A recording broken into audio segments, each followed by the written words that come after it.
வேத பகுதி தியானத்திற்கு எழுதிய சுவிசேஷம் 23வது அதிகாரம் 23வது அதிகாரத்துல 34வது வசனம் இங்கே தியானிக்கலாம்.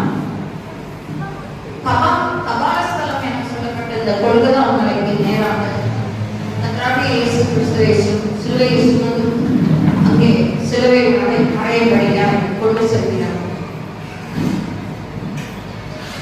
அங்கே அவரையும் அவருடைய வலது பக்கத்தில் ஒரு குற்றவாளியையும் அவருடைய இடது பக்கத்தில் ஒரு குற்றவாளியும் சிலுவை மேல் அறைந்தார்.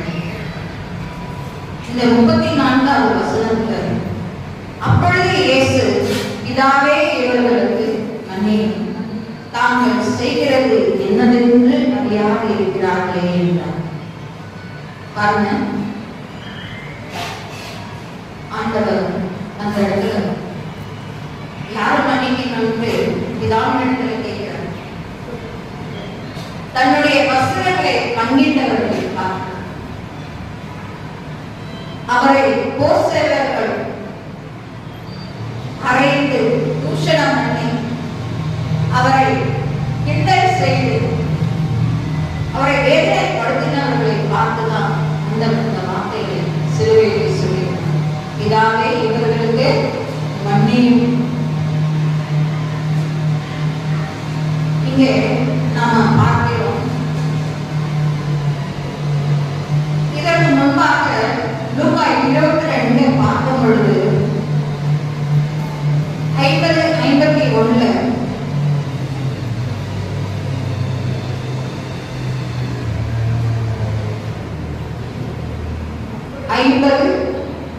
51 பார்க்கும் பொழுது ஆண்டவராகிய இயேசு கிறிஸ்துவை அவர் கெத்செமனே தோட்டத்தில் மகா வியாகுலத்தோடு செபித்துக் கொண்டிருக்கிறார். தான் நடப்போகிற பாடுகளை குறித்து அவர் என்ன பண்றார்? கெத்செமனே தோட்டத்தில் போய் பிதாவினிடத்திலே வேர்வை ரத்த துளியாக நிலத்தில் விடும்படியாக அவர் அங்கே செபித்து மன்றாடி கொண்டிருக்கிறார். இந்த பாத்திரம் என்னை விட்டு நீங்கமானால் எனக்கு உதவி செய்யும், இல்லை என்றால் சித்தத்தின்படி ஆகும் கடவுள் என்று பிதாவிற்கு முன்பாக தன்னை ஒப்புக் கொடுக்கிறார். பிதாவின் சித்தத்திற்கு அப்பொழுது என்ன பண்றாங்க? இயேசுவை பிடிக்கும்படியா யூதாஸ் காரியருக்கு பணத்துக்கு ஆசைப்பட்டு ஒரு கூட்டத்தனத்தை பிரதான ஆசாரியர்களுடைய வேதக்காரர்களை கொண்ட ஒரு கூட்டத்தை கொண்டு வந்து அங்கே இயேசுவை காட்டிக் கொடுக்கிறார். அதாவது முத்தம் செய்து காட்டிக் கொடுக்கிறார். ஏன்னா ஒரு அடையாளம், இவர்தான் இயேசு இருக்கிறார். அப்பொழுது இயேசுவை பிடித்துக் கொள்கிறார்கள். அப்பொழுது சிக்ஷர்களில் ஒருவர் என்ன பண்ண அட்டையத்தை உருவி இயேசுவை பிடிக்க சென்ற ஒரு வேலைக்காரனை என்ன பண்றார்? வெற்றார், காலை வெற்றார். அப்பவும் ஆண்டவர் என்ன பண்றார்? அந்த காலை மைலோசுக்கு காலை எடுத்து அந்த வேலைக்காரனுடைய காலை தொட்டு சுகமா காது மக்களையும் அந்த இடத்திலே கரெக்டாக முடியும். இது எதை குறிக்கிறது என்றால் மன்னிப்பு, மன்னிப்பை குறிக்கிறது. தனக்கு துரோகம் செய்கிறவர்கள், காட்டிக் கொடுத்தவர்கள், வீணாய் பழி சுமத்தினவர்களை அவர் மன்னிக்கிற தேவனாய் இருக்கிறார். ஹல்லேலூயா, ஹல்லேலூயா. இதற்கு முன்பாக ஒரு வசனம் சொல்லப்பட்டிருக்கிறது. அந்தபடியே அவர்களில் ஒருவன் பிரதான ஆசாரியனுடைய வேலைக்காரனை வலது காதல வெட்டினான். அப்பொழுது இயேசு, இம்மட்டில் நிறுத்துங்கள் என்று சொல்லி அவனுடைய காதை கொண்டு அவனை சுத்தமாக்கினார். தன்னை பிடிக்க வந்தவனையும் ஆண்டவர் என்னப்பட்டார்? மன்னித்து அவனுக்கு இரக்கம் செய்தார். அப்போ அவனும் ரட்சிக்கப்பட்டிருப்பான்னு நான் விசுவாசம். இப்பேற்பட்டவரையா நான் வந்து பிடிக்க வந்த பட்டயத்தோடு அப்படின்னு நாம எந்த மனித குணத்துல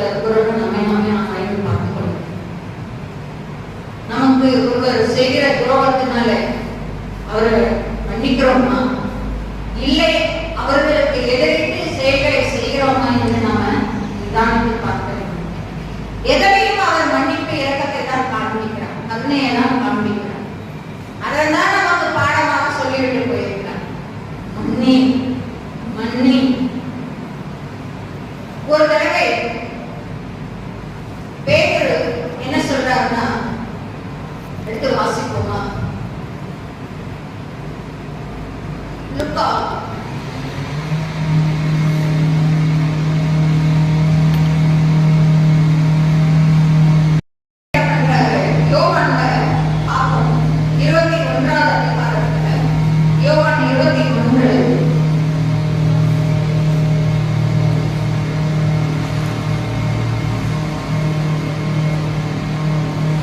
அவர் உயிரோடு எழுந்த பின்பு என்ன சொல்றாரு?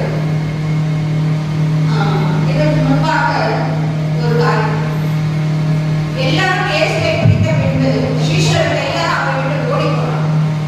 சீஷர்கள் எல்லாரும் அவரை விட்டு ஓடி போறாங்க.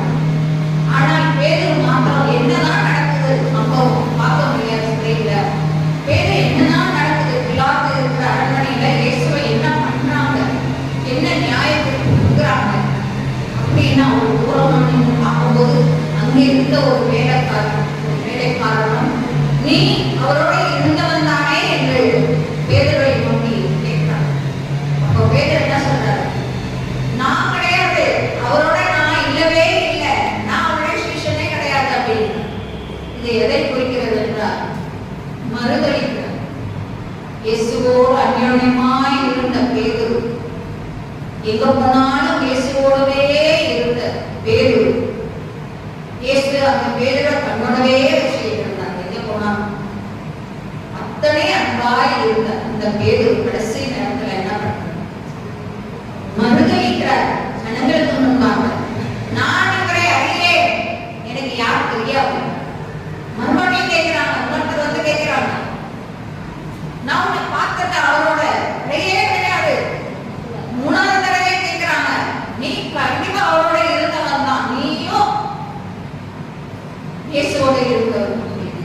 அப்போ சபிக்கவும் சத்தியம் பண்ணவும் தொடங்கினான், முன்முறுக்க தொடங்கினான். பாருங்க எத்தனை ஒரு வேதனை. இயேசுவோட இருந்து அன்பாக இருந்து எங்கே போனாலும் அவரோட இருந்து திருப்தியாய் சாப்பிட்டு மகிழ்ச்சியாய் இருந்த பேதுரு கடைசியில என்னாச்சு? மறுதளிக்கிற அந்த நிலைமைக்கு. ஏன்னா ஆண்டவர் முன்னாடியே சொல்லிட்டார், நீ சேவை கூவுகிறதற்கு முன்பே என்னை 3 தரம் மறுதளிப்பாய். அதே மாதிரி அந்த வேலையில சேவை 3 தரம் மறுதளித்த பின்பு சேவை என்னது போயிடுச்சு. அப்போ அந்த சேவை கூண்ட அந்த சத்தத்தை கேட்டு பேதுரு என்ன பண்றாரு? ஓடி போறாரு. ஓடி போய் என்ன பண்றாரு?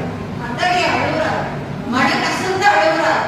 ஐயோ, என் ஆண்டவருக்கு முன்பாக நான் மறுதளித்தேனே, நான் துரோகம் செய்தேனே அப்படின்னு சொல்லிட்டு நான் எப்படி மறுபடியும் ஆண்டவருடைய முகத்துல முனைப்பேன் அப்படின்னு வெளியில மனம் கசந்த அழகத அந்த இயேசு வெளியில வந்து பார்க்கிறார். பேதுருவை பார்த்து அன்பாய் பார்க்கிறார். இந்த கருணை கண்களோடு பேதுருவை பார்த்து, இதற்கு முன்பாக பேயில சொல்லப்பட்டு பேதுரு கேட்கிறாரு. அதாவது சிலுவையில அறையப்படுவதற்கு முன்பாக சொல்ற காரியம் பேதுரு, என் சகோதரன் விரோதமாக குற்றம் செய்யலாம், அவனை நான் ஒரு 3 தரம் 7 தரம் மன்னிச்சா போதுமா அப்படின்னு. அதுக்கு ஆண்டவர் சொல்றாரு, உன் சகோதரன் உனக்கு தப்பு செஞ்சா சரி, நீ 3 தரம் இல்ல 7 தரம் இல்ல 7 தரம் நீ மன்னிக்க வேண்டும் என்று சொல்லுகிறார். நாம அந்த வார்த்தையை குறிச்சிட்டு இருக்கோம்னு சொல்லுங்க. ஒரு தரம் மன்னிப்போம், 2 தரம் மன்னிப்போம், 3வது தரமும் மன்னிப்போம். அதுக்கப்புறம் துருந்தலன்னா எனக்கு என்ன, எப்படியே கேட்டா எனக்கு என்ன, நீ போயிட்டே அப்படின்னு சொல்றது சொல்லியாச்சு. இதுக்கப்புறம் நீ தப்பு பண்ணா நான் பொறுப்பு கிடையாது அப்படின்னு. ஆனால் ஆண்டவரோ பேதுருவுக்கு மன்னிக்கிற குணத்தை குறித்து விளக்குகிறார். நீ 7 தரம் உன் சகோதரனை மன்னிக்க வேண்டும். இந்த ஒரு குணாதிசயம் நமக்கும் வேண்டும். நாமும் மன்னிக்கிற குணத்தை கொண்டவர்களாய் வாழ வேண்டும். வேறவர் சொல்லுகிறது மன்னிக்க வேண்டும். ஆண்டவர் சிலுவையில் அடைந்த பிறகு அவர் தன்னுடைய வசனங்களெல்லாம் பங்கிட்டு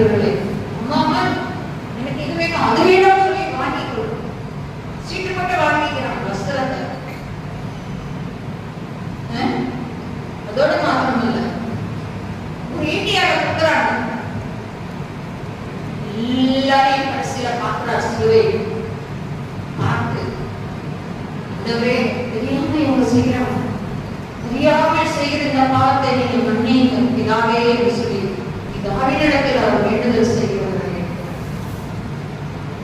நாம அப்படி செய்கிறோமா? ஒரு நிமிஷம் நிதானித்து பார்க்கிறேன்.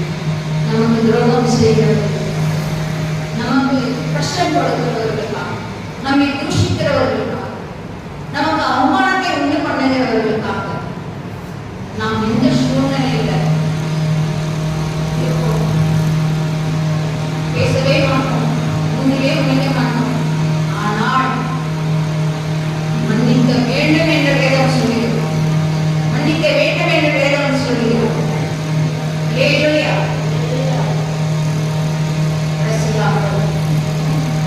ஆண்டவராகிய இயேசு கிறிஸ்து என்ன சொல்றார்? பேதுருவை நோக்கி, அவர் உயிர்த்தெழுந்த பின்பு பேதுருவை பார்க்கிறார். சீஷர்களை தானே பார்க்கிறார். 40 நாள் அவரோட இருக்கிறார். பார்த்து சொல்றார், பேதுருவே, மறுதலித்த பேதுருவே சொல்லல, பேதுருவே நீ என்னை நேசிக்கிறாயா? பாருங்க எத்தனை ஒரு அன்பான வார்த்தை. பேதுருவே நீ என்னை நேசிக்கிறாயா? அப்ப பேதுரு சொல்ற, மறுதலிச்ச நம்மளை பார்த்து ஆண்டவர் கேட்கிறாரு, நேசிக்கிறாயான்னு கேட்கிறாரு. நாம என்ன பதில் சொல்ல முடியும்? ஆனா சொல்ற, நேசிக்கிறேன் ஆண்டவரே அப்படின்னு சொல்றாரு. மறுபடியும் ஆண்டவர் கேட்கிறார், இயேசு கேட்கிறார், பேதுருவே நீ என்னை நேசிக்கிறாயா? எல்லா தடவையும் வந்து கேட்கிறாரு அப்படின்னு பேதுரு யோசிச்சு, அப்பவும் பேதுரு சொல்றார், நேசிக்கிறான் ஆண்டவரே நான் அப்படின்னு. கடைசியாக 3வது தரமாக கேட்கிறார். ஏன்னா 3 தரம் மறுதல் சொல்றேன். பேதுரு இந்த 3வது தடையாக பேதுருவை நம்பி கேட்கிறார், பேதுருவே நீ என்னை அன்பாய் இருக்கிறாயா? நேசிக்கிறாயா? அந்த மறுதலித்த பேதுருவை பார்த்து கேட்கிறாரு. மனசுல வேதனையோடு குருண்ட இருதயத்தோடு பேதுரு என்ன சொல்றாரு? ஆமாண்டவரை உண்மை நேசிக்கிறேன், ஆமாண்டவரை உண்மை நேசிக்கிறேன் அப்படின்னு. ஹல்லேலூயா, ஹல்லேலூயா. அவருடைய இரக்கம், அவருடைய மன்னிப்பு, அவருடைய கருணை பேதுருவை மாற்றி, இதே மறுதலித்த பேதுரு அதுக்கப்புறமா ஆண்டவர் சொல்றார், அவர் பரத்திற்கு ஏறுவதற்கு முன்பாக சொல்றார், சபையை நான் உண்மையும் சபையை இந்த கல்லின் மேல் சபையை கட்டுவேன் அப்படின்னு சொல்றார். அப்பதான் பேதுரு என்ன பண்றார்? பிரசங்கிக்க ஆரம்பிக்கிறார். ஆண்டவருடைய நாமத்தை பிரசவப்படுத்த ஆரம்பிக்கிறார். 3000 பேர் ரட்சிக்கப்படுறாங்க, 5000 பேர் ரட்சிக்கப்படுறாங்க. பேதுரு எழும்பி பிரவாசிக்க ஆரம்பிக்கிறார். இதனால ஆண்டவருடைய மன்னிப்பு கர்த்தருக்கு மகிமை உண்டாவதா? இந்த மன்னிக்கிற குணம் நமக்கும் இருக்க வேண்டும். இந்த வேதம் நமக்கு அப்படியாய் கற்றுக் கொடுக்கிறது. மன்னிக்க வேண்டும், நாமும் அந்த மன்னிப்பை பெற்றுக்கொள்வோம். கர்த்தர் நம்மை மன்னித்தார் அல்லவா? நாமும் மற்றவர்களை மன்னிக்கணும். கர்த்தர் தாமே ஆகியவே நேரத்திலே கர்த்தரை கொடுத்த வார்த்தைக்கான கர்த்தரை நன்றி சொல்லுவோம். ஆமென்.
அதிகாரத்திலிருந்து 45 முடிய. அன்றையும் சிலுவையில் அறையப்பட்டிருந்த குற்றவாளிகளில் ஒருவன், நீ கிறிஸ்துவானால் உன்னையும் எங்களையும் ரட்சித்துக் கொள் என்று அவரை கண்டான்.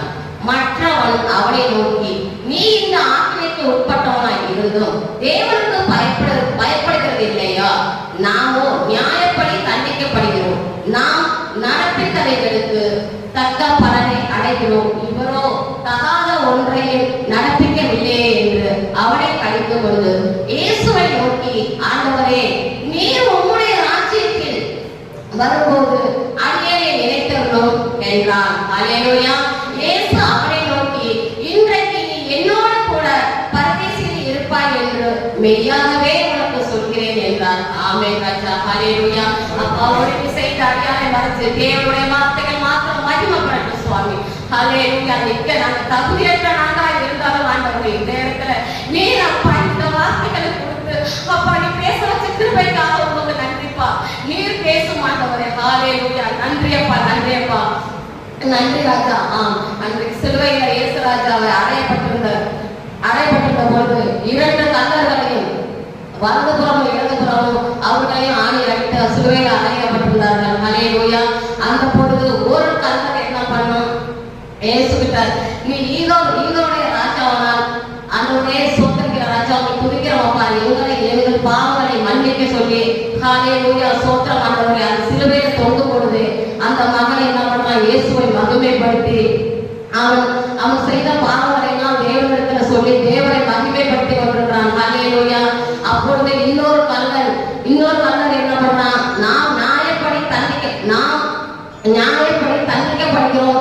நாம் நடப்பித்தவர்களுக்கு தக்க பலனை அடைகிறோம். இவரோ தகாத ஒன்றை நடப்பிக்கவில்லை என்று அவனை கடிந்து கொண்டான். அல்லேலூயா. அப்பொழுது இன்னொரு கல்லன் இயேசுவை நோக்கி அவர் கடிந்து கொண்டு அவர் தூசித்த பொழுது இன்னொரு மகன் சொல்றான், அவரை கடிந்து கொண்டு அவர் ஒரு பாவமும் அறியாதவரை நீ தூசித்து கொண்டிருக்கிறாய் என்று அவன் வார்த்தை மூலியமா கடிந்து கொண்டான் இன்னொரு கல்லன். அல்லேலூயா. அப்பொழுது தேவன் ஒரு பாவமும் செய்யாதவரை அந்த கல்லன் அறியாமல் இருந்ததுனால் அவர் ரொம்ப தூசித்து ஆண்டவரை ரொம்ப தூசித்து கொண்டிருக்கும் போது இன்னொரு கல்லன் ஆண்டவரை அந்த மனுஷன் ரொம்ப தூசித்ததை பார்த்து அவன் கடிந்து கொண்டு பேசுகிறான் இன்னொரு கல்லரை. அல்லேலூயா. அப்பொழுது அந்த மகன் அந்த நிமிஷமே சிலுவையில தொங்கும் பொழுது ஆண்டவரை மகிமைப்படுத்தி தன்னோட இருதயத்திலேருந்து அந்த பாவம் அந்த நிமிஷமே நம்ம எவ்வளவுதான் பாவங்கள் குற்றக்குறைகள் செஞ்சிருந்தாலும் இந்த நாட்களில் நானும் அல்லேலூயா ஆண்டவரோட இன்னைக்கு இந்த நாட்களில் நம்மளுக்கு ஆண்டி அடிக்கப்பட்டு நொறுக்கப்பட்டு பல பாவங்களை சிந்தி எவ்வளவு ரத்தத்தை சிந்தி நம்மளை மீட்டெடுத்திருக்கிறாரு. நம்மளுக்குள்ள எவ்வளவு வெறுப்புகள், பாவங்கள், கோபங்கள், வஞ்சனைகள் எதுவும் இருந்தாலும் இந்நாட்களில் நாம எல்லோரும் ஒருத்தர்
நன்றியப்பா, நன்றியப்பா. ஏசு அந்த நேரமே அந்த மகனோட அந்த நேரமே சுவிசேஷத்தை அவருக்கு அறிவிச்சு அந்த மகன் ரட்சிப்பை அந்த நிமிஷமே பெற்றுக்கொண்டாங்க என்று பார்க்கிறோம். ஹல்லேலூயா. சோதனைக்கிறவனோடு ஏசு உடனே அவரை நோக்கி, நீ என்னோடு கூட இந்த பரதேசில் இருப்பாய் என்று மெய்யாகவே உனக்கு சொல்கிறேன் என்றார். ஹல்லேலூயா, ஹல்லேலூயா. இந்த நாட்களிலே நாம் நம்மளோட பாவங்கள் குற்றங்கள் எல்லாத்தையும் நம்ம தேவனிடத்தில் ஒப்பு கொடுத்து இன்றைக்கு நம்ம மன்னிப்பை பெற்று நம்ம ரட்சிப்பை ஏற்றுக்கொள்ள வேண்டும். ஹல்லேலூயா, ஹல்லேலூயா. உங்களுக்கு நன்றி செலுத்துகிறோம் ஆண்டவரே. நன்றி அப்பா, நன்றி அப்பா. இந்த வார்த்தை மூலமா எங்களை பேசுனதுக்காக உங்களுக்கு நன்றி அப்பா. ஒவ்வொரு பிள்ளைகளோட இருதயத்தில் பேசப்பட்டதுக்காக உங்களுக்கு நன்றி செலுத்துகிறோம் ஆண்டவரே. இயேசுவின் மூலம் செலுத்துகிறோம் எங்கள் நல்ல பிதாவே. ஆமென், ஆமென்.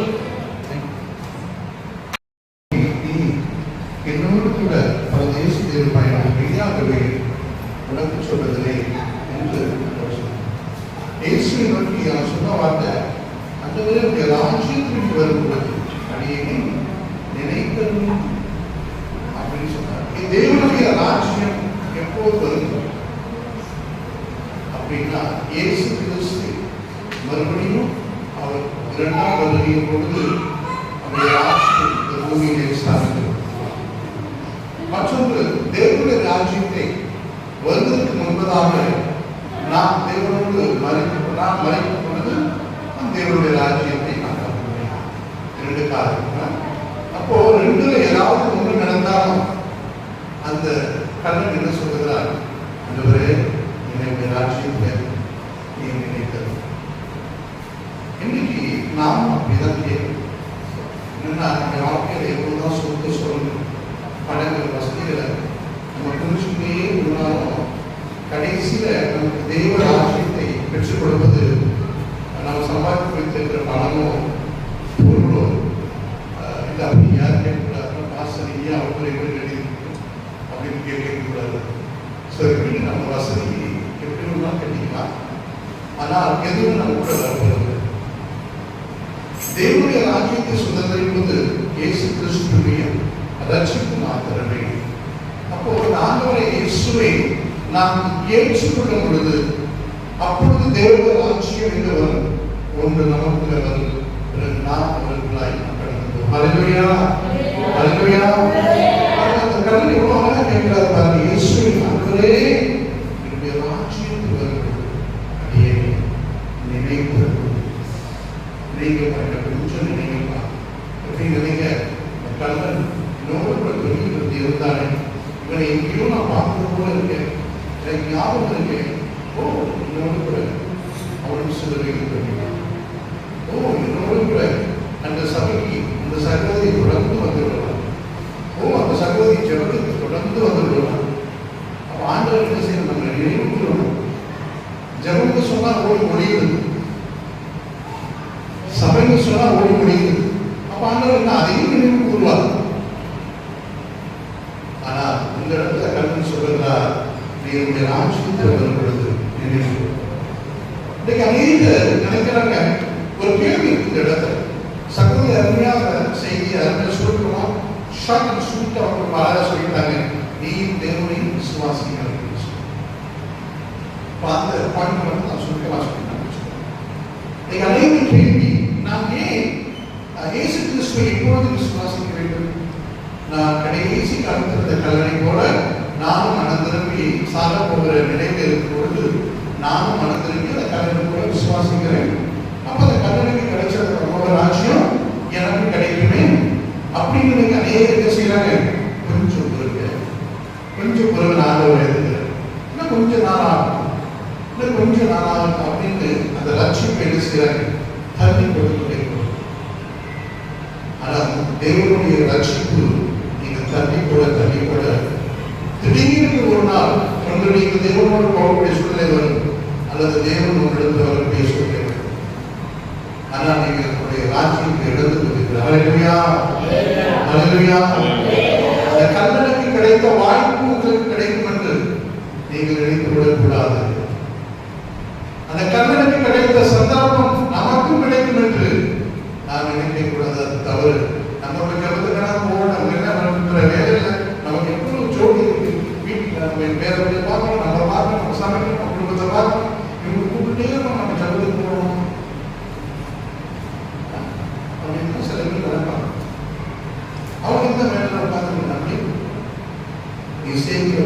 காரியம் பூமியிலே தேவன் அதை நினைவு கூறுவார். ஹல்லேலூயா, ஹல்லேலூயா. இந்த திருச்சபை இன்று இந்த புனித வழிக்காக தயார் பண்ணப்படும் பொழுது ஒரு சகோதரி மாப்பு வந்து அனைவரும் நினைவு இருந்தது. அவர்களுக்கு காரியத்தில் இருந்தது. விட்டு ஓடி வந்து சமீபக்காக இந்த புனித வழிக்காக இந்த சபையை ஆயத்தப்படுத்தினார். இன்னைக்கு ஆண்டவர் யாரை நோக்கி பார்க்கிறார்? நீங்க சந்தர்ப்பத்துக்காக காத்திருக்கிறவர்கள் அல்ல. எனக்கு இப்பொழுது வேண்டும், எனக்கு இப்பவே வேண்டும், நான் இப்பொழுது ரட்சிக்கப்பட வேண்டும். ஆண்டவரே, இந்த ரட்சிப்பு எனக்கு இப்ப வேணும், நீங்க இப்போ எனக்கு வேணும். நான் இப்பொழுதே இயேசு எனக்கு வேணும். எங்க அப்பா வந்து சர்ச்சு கட்டிட்டு இருக்கும் பொழுது எங்க அப்பா அம்மா ஞானஸ்தானம் எடுக்க சொல்லி ரொம்ப கட்டாயம். அப்போ எங்க அப்பா எப்படி கேட்க மாட்டார் பொதுவாக.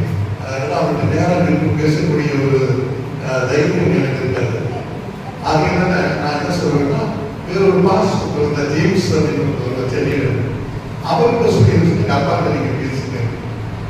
அப்போ எங்க அப்பாட்ட கொஞ்சம் கொஞ்சமா சந்தித்து பேச என்ன சொன்னாரு, என்ன நம்புறது பார்த்து எங்க அப்பா ஜேம்ஸ் நம்பி சரி நான் ஆண்டவரை எடுத்துக்கங்க அப்படின்னு கொஞ்சம் கொஞ்சமா நம்ப ஆரம்பிச்சார். அவரு ரொம்ப முக்கியமானது ஆண்டவரை கடைசி வரைக்கும் நான் இதெல்லாம் நமக்கு இதுக்கும் செட் ஆகுது, நமக்கு இதுக்கும் வராது, நமக்கு இதுக்கும் நம்மளுடைய போக்குவரத்து குழப்பம் இது சரியா வராத அப்படின்னு சொல்லுவாங்க. அப்போ காலம் போகும்போது ஆண்டவர் சொன்ன ஒரு நாள் நான் பார்த்தாரு, என் மனைவி கூட ரொம்ப ரொம்ப ஐக்கியமா இருக்கு. மனைவி வந்து என்னோட பேசாத மனைவி உட்காந்து பேசும். எனக்கு ஏதாவது செய்தி சொல்லணும், என் மனைவிட்ட சொல்லி இந்த செய்தி ஏன்னா நான் கேட்க மாட்டேன் அப்படின்னு சொல்லிட்டு. அப்போ என் மனைவிட்ட சொல்லுவேன், என் மனைவி ஒரு சவால் வச்சது அவருக்கு. ஓகே, நீங்க விரும்பினதை வந்து ஆண்டவர் செஞ்சுட்டா நீங்க ஞானஸ்தானம் எடுத்துக்கிறீங்களா அப்படின்னு என் மனைவி ஒரு சவால் வச்சு. அப்போ எங்க அப்பா சொன்னாரு, சரி நான் நினைச்சதை ஆண்டவர் செஞ்சுட்டா நான் ஞானஸ்தானம் எடுத்துக்கிறேன். அதே போல அவர் விரும்பின ஆசைப்பட்டது நடந்தது. உடனே என்ன சொன்னார், எங்க மனைவிட்ட நீங்க சொன்னது வந்து நீ சொல்றபடியே எனக்கு நான் விரும்பினதை உங்களுக்கு ஆண்டவர் செஞ்சுட்டார், உங்க சாமி செஞ்சுச்சு, இப்ப நான் ஞானஸ்தானம் எடுக்கிறேன். ஹல்லேலூயா, ஹல்லேலூயா அப்படின்னு சொன்னார். அப்ப நான் சொன்னேன், எனக்கு ரொம்ப சந்தோஷமா இருந்தது. அப்போ ஒரு காரணம் வச்சார். என்ன சொன்னார், இந்த சபை என்றைக்கு பிரதிஷ்டை செய்யப்பட அன்னைக்கு நான் ஞானஸ்தானம் எடுக்கிறேன் சொன்னேன். அப்போ நாங்கெல்லாம் சரி பிரதிஷ்டை பண்ண போறோம், எல்லாம் தயாராகிட்டு. பிரதிஷ்டை பண்ண போறதுக்கு ஒரு கொஞ்சம் நாளைக்கு முன்பாக அவருக்கு இந்த ரூபாய் இறந்தது யோசிக்கிறாரு. ஆனால் அதுக்கு முன்பதாக அவர் தெரிவித்திருவாங்க கிறிஸ்துவிசேஷம் ஆகிறார். இந்த சுந்தரப்பட்ட கிராமம் வாசிகமாவுக்கு நல்லா தெரியும். அந்த கிராமம்லாம் போய் சனிக்கிழமை வந்துச்சுன்னா ஏசு கிறிஸ்து ஏது வாங்கலாமே சபையிற்கு ஞாயிற்றுக்கிழமை சபையிற்கு வாங்க, ஞாயிற்றுக்கிழமை சபையிற்கு வாங்க அப்படின்னு சொல்லி ஒவ்வொரு விழாவும் சொல்லுவாங்க. நீங்க நினைக்கலாம், ஐயோ ஒரு ஞானஸ்தானம் எடுக்காம போயிட்டாரு, ஹல்லேலூயா, ஹல்லேலூயா. ஆத்துமா ரட்சிக்கப்பட்டது. ரட்சிக்கப்படாத ஞானஸ்தானத்துக்கு சுவிசேஷம் சொல்வானா? இன்னைக்கு ஞானஸ்தானம் எடுத்தவன் ஊழியம் செய்யறவங்க சுவிசேஷம் சொல்ல பயப்படலாம். எதுக்கு நம்ம போய் செய்யணும் அப்படின்னு, நமக்கு எதுக்கு பிரச்சனை அப்படின்னு. ஆனா ஒவ்வொரு சனிக்கிழமையும் அவருக்கு சாட்சிக்கு இன்னைக்கு உயிருள்ள சாட்சி இருக்காரு. இந்த ஒவ்வொரு சனிக்கிழமையும் அவருடைய கிராமம் முழுவதும் சென்று இயேசுவை அறிவிப்பார். நாளைக்கு சபையில் இருப்பாங்க, நாளைக்கு சபையில் இருப்பாங்க, ஒவ்வொரு வீட்டுக்கு நான் அனைத்து சொல்லுவேன். ஏன் உங்களுக்கு நான் சொல்றேன் அப்படின்னு சொன்னா, ரட்சிப்பு என்பது நமக்கு ஒரு கட்டத்தில் நடக்கும் என்பதல்ல. நாம் எப்பொழுது இயேசுவை நேசிக்கிறோமோ அப்பொழுதே நம்ம ஒப்புக் கொடுத்து நம் தேவ சமூகத்துக்கு வருகிறோம். அப்பொழுது நாம் காப்பாற்றோம். ஹல்லேலூயா. அதே போல அப்பாவுக்கு கிடைச்ச சந்தர்ப்பம் உங்களுக்கு கிடைக்கும் நீங்க நினைக்கிறீங்க. இந்த கல்லணைக்கு கிடைச்ச சந்தர்ப்பம் உங்களுக்கு கிடைக்கும்னு நீங்க நினைக்கக்கூடாது. கர்த்தருடைய ஆசீர்வாதம் சீக்கிரத்தை மறந்திருக்கி அந்த கல்லணைக்குள்ள தேவ ராஜ்யத்தை நாம் பங்குள்ளவர்களாக இருக்கிறோம். ஹல்லேலூயா, ஹல்லேலூயா. நான்காவது வார்த்தை ஐந்தாவது வார்த்தை சேர்த்து நம்முடைய போதகர் மூன்று நான்கும் சேர்த்து நம்முடைய போதகர் தியானம்.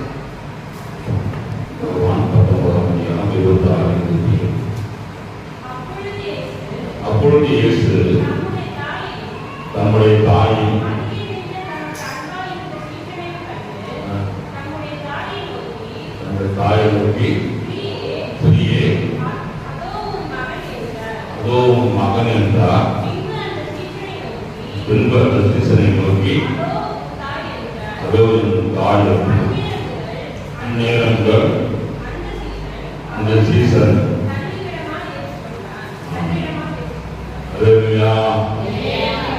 ஏற்றுக்கொள்கிற அனுபவத்தை கேட்பார். ஒரு குடும்ப உறவை நாம் இங்கே பார்க்கிறோம். தகப்பன், தாய், பிள்ளைகள், சபையில் வருகிற நாம் எல்லாரும் யாரு? அம்மா வந்து எனக்கு அம்மா பார்த்து மட்டும் அம்மா இல்லை, எனக்கும் ஏற்றுக்கொள்ள முடியல. நான் அம்மாட்ட போயிட்டு கையை கொண்டு கொடுப்பேன். அவங்க யோசிப்பாங்க, நான் எனக்கு அம்மா இல்லை, ஆனால் இன்னைக்கு எனக்கு ஒரு தாயை ஆண்டவர் என்ன பண்ணிக்கிறாரு, எனக்கு வந்து அல்லேலூயா அல்லேலூயா. அங்க சிலுவை தொங்குற பொழுது இயேசு அதான் சொல்றாரு, இதோ உன் தாய். தாயை பார்த்து ஆண்டவர் சொல்றாரு, இதோ உன் மகன். அப்ப நான் அடிக்கடி ஆவிக்குரிய சபையில சொல்கிற ஒரு வார்த்தை என்ன அப்படின்னா, இது ஒரு பெரிய கூட்டு குடும்பம். இந்த பாக்கியம் யாருக்குமே கிடையாது. ரட்சிக்கப்பட்ட தேவனுடைய பிள்ளைகளுக்கு மாத்திரமே இந்த பாக்கியம் கிடைத்திருக்கிறது. அல்லேலூயா. புரியுதா உங்களுக்கு? இந்த ஒரு பெரிய சாக்கியம், இது ஒரு பெரிய ஒரு கூட்டு குடும்பம். எனக்கு தாய் இருக்கிறாங்க, அண்ணன் இருக்கிறாங்க, தம்பி இருக்கிறாங்க, தம்பிக்கு இருக்கிறாங்க, அக்கா இருக்கிறாங்க, பஞ்சம். எங்க குடும்பத்துல பாத்தீங்கன்னா நாங்க 6 பேர் ஆம்பளை பிள்ளைங்க, பொம்பளை பிள்ளைங்களே. எங்க அம்மா பொம்பளை பிள்ளைங்கள பொம்பளை ரொம்ப ஆசைப்பட்டாங்க. அம்மா அப்பா 2 பேரும். ஆனா வெறும் ஆம்பளை தான், 6 ஆம்பளை 4 பேர் தான் உயிரோடு இருக்கு. பிறக்கும்போது 2 பேர் 2 ஆம்பளை பிள்ளைங்க. ஆனா இன்னைக்கு அநேக சகோதரிகளை, தங்கச்சிய, அக்காவை எனக்கு ஆண்டவர் என்ன இருக்கிறாரு, சொல்ல மாட்டீங்களா? அல்லேலூயா. ஒன்று இல்ல, 100 அக்கா 100 தங்கச்சி மேல தருவா முடிக்கிறார் ஆண்டவர். அல்லேலூயா அல்லேலூயா அல்லேலூயா. ஒரு பாட்டை பாடுமா? இயேசுவின் குடும்பம் ஒன்று உண்டு, அன்பு நிறைந்திடும் இடம். பாட்டு சேர்த்து பாடுவோம். இயேசுவின் குடும்பம் ஒன்று உண்டு, அன்பு நிறைந்திடும் இடம் உண்டு. இயேசுவின் குடும்பம் ஒன்று உண்டு, அன்பு நிறைந்திடும் இடம் உண்டு. உயர்வும் இல்லை, என்று தாழ்வும் இல்லை, ஏழை இல்லை, பணக்காரன் இல்லை. உயர்வும் இல்லை, என்று தாழ்வும் இல்லை, ஏழை இல்லை, பணக்காரன் இல்லை. ராஜாதி ராஜா இயேசு என்றென்றும் ஆண்டிடுவார். ராஜாதி ராஜா இயேசு என்றென்றும் ஆண்டிடுவார். இயேசுவின் குடும்பம் ஒன்று உண்டு, அன்பு நிறைந்திடும் இடம் உண்டு. இயேசுவின் குடும்பம் ஒன்று உண்டு, அன்பு நிறைந்திடும் இடம் உண்டு. பாவமில்லை, அங்கு சாபமில்லை, வியாதி இல்லை, கடும் பசியும் இல்லை. பாவமில்லை, அங்கு சாபமில்லை, வியாதி இல்லை, கடும் பசியும் இல்லை. ராஜாதி ராஜா இயேசு என்றென்றும் ஆண்டிடுவார். ராஜாதி ராஜா இயேசு என்றென்றும் ஆண்டிடுவார். இயேசுவின் குடும்பம் ஒன்று உண்டு, அன்பு அன்பு நிறைந்திடும் இடம் ஒன்று, இயேசுவின் குடும்பம் ஒன்று ஒன்று. அன்பு நிறைந்திடும் இடம் ஒன்று, இன்பம் ஒன்று, சமாதானம் ஒன்று, வெற்றி ஒன்று, துதி பாடல் ஒன்று. இன்பம் ஒன்று, சமாதானம் ஒன்று, வெற்றி ஒன்று, துதி பாடல் ஒன்று. ராஜாதி ராஜா இயேசு என்றென்றும் நீதிடுவார். ராஜாதி ராஜா இயேசு என்றென்றும் நீதிடுவார். இயேசுவின் குடும்பம் ஒன்று ஒன்று, அன்பு நிறைந்திடும் இடம் ஒன்று. இயேசுவின் குடும்பம் ஒன்று ஒன்று, அன்பு நிறைந்திடும் இடம் ஒன்று. அல்லேலூயா. அல்லேலூயா. நல்ல சத்தமா சொல்லுங்க. அல்லேலூயா. உள்ளதையா ஆண்டவராக. உயர்வும் இல்ல, தாழ்வும் இல்ல, ஏழை இல்ல, பணக்காரன் இல்ல, படிச்சவன் இல்ல, அந்த ஜாதி இந்த சாதி, சாதிக்கு வேலே இல்லை. அதான் வெற்றிக்கப்பட்ட தேவனுடைய பிள்ளைகளுடைய அழகு. அல்லேலூயா. அதான் என்ன சாதிங்க? ஆண் ஜாதி பொன் ஜாதி தான், வேறு சாதிக்கு வேலே இல்லை. அல்லேலூயா. நோவா குடும்பம் தான் வேலையில 8 பேர் தாக்கப்பட்டாங்க. அங்கிலிருந்து வந்த தனம் தான் நம்ம எல்லாருமே. அல்லேலூயா. ஏற்றுக்கொண்டீங்களா? சில பேருக்கு ஏற்றுக்கொள்ள முடியும். என்னன்னா சுத்த மாட்டேங்குது. நான் எப்படி நடுங்குது. அவங்க குடிச்ச அந்த டீ கப்ல நான் என்ன பண்ண மாட்டேன், ஆண்டுடைய ரசம் ஆண்டுடைய அப்பம் எல்லாம் வந்து சாப்பிட்றோமே. அல்லேலூயா. அதுக்கு முன்னாடியே ஆரம்ப நாட்கள் அப்படின்னா ஒரே கப்பு தான் எல்லாருக்கும். பாஸ் வந்து எல்லாருக்கும் வரிசையா என்ன பண்ணுவாரு, வாயில அவங்க எச்சி பண்ணதான் நீங்க மறுபடியும் ஒடி குடிச்சுட்டே. இப்பதான் தனித்தனி கப்பு வச்சாச்சு. அல்லேலூயா. அல்லேலூயா. சகோதரியா, சகோதரனா, தாயா, தகப்பனா, அண்ணனா, தம்பியா நம்ம என்ன பண்ணோம்? என் புள்ள. இது யாரு? என் புள்ள. அல்லேலூயா. அந்த என்ன சிந்தனை அன்பு இருந்தா வேற்றுமைக்கு வேறுபாட்டுக்கோ எந்த வித்தியாசத்துக்கோ இங்கே வேறு. உண்மையா ரட்சிக்கப்பட்ட தேவனுடைய பிள்ளைகளுக்கு அதுதான் அழகு. அல்லேலூயா. அல்லேலூயா. அல்லேலூயா வர மாட்டேங்குது. நான் என்ன பண்ண மாட்டேன், ஏற்றுக்கொள்ள மாட்டேன். நீங்க என்னதான் சொன்னாலும் நான் என்ன பண்ண மாட்டேன், நாய் வாழ நிறுத்த முடியாது. அல்லேலூயா. அல்லேலூயா. நிறுத்துவார் ஆண்டவர். அப்புறம் அல்லேலூயா. நீங்க நிமிக்கலன்னா ஆண்டவர் என்ன பண்ணுவாரு, அவர் என்ன பண்ணி எப்படி நிமிக்கணும்னா அவருக்கு தெரியும். எந்த மீனை இங்க பிடிச்சி இழுத்தா மேல கரைக்கு வரும். அல்லேலூயா. அல்லேலூயா. அல்லேலூயா. அன்புதான் இந்த உறவு. இங்க தாய் மகன் கடைசி நேரத்துல சொல்லிட்டு போறது பாருங்க. நம்ம நான் போறோமா, இந்த மகன் இருக்கிறான், மகனா பார்த்து சொல்ற உன் தாயை தாயா நீ ஏற்றுக்கொள்ளு, அவன் மகனா ஏற்றுக்கொள்ளு நீங்க அப்படின்னு சொல்லிட்டு நான் போறேன். 33 வருஷம் குடும்பத்தோட அம்மா அப்பாவுக்கு ஆசாரி வேலை செய்யறாரு இயேசு. இன்னைக்கு எத்தனை பிள்ளைங்க குடும்பத்துக்கு தாய் தகப்பன் சொல்ற வார்த்தையை கேட்டு கீழ்படிஞ்சு பிள்ளைங்க நடக்குது. நீ என்ன சொல்றது, உனக்கு வேற வேற சோழியுமே இல்லையா? எப்ப பார்த்தாலும் எனக்கு வேலை சொல்றதுதான் வேலையா உனக்கு? இயேசு ஒரு வார்த்தை மாறி ஒரு வார்த்தை எடுத்து பேசியிருப்பாரா?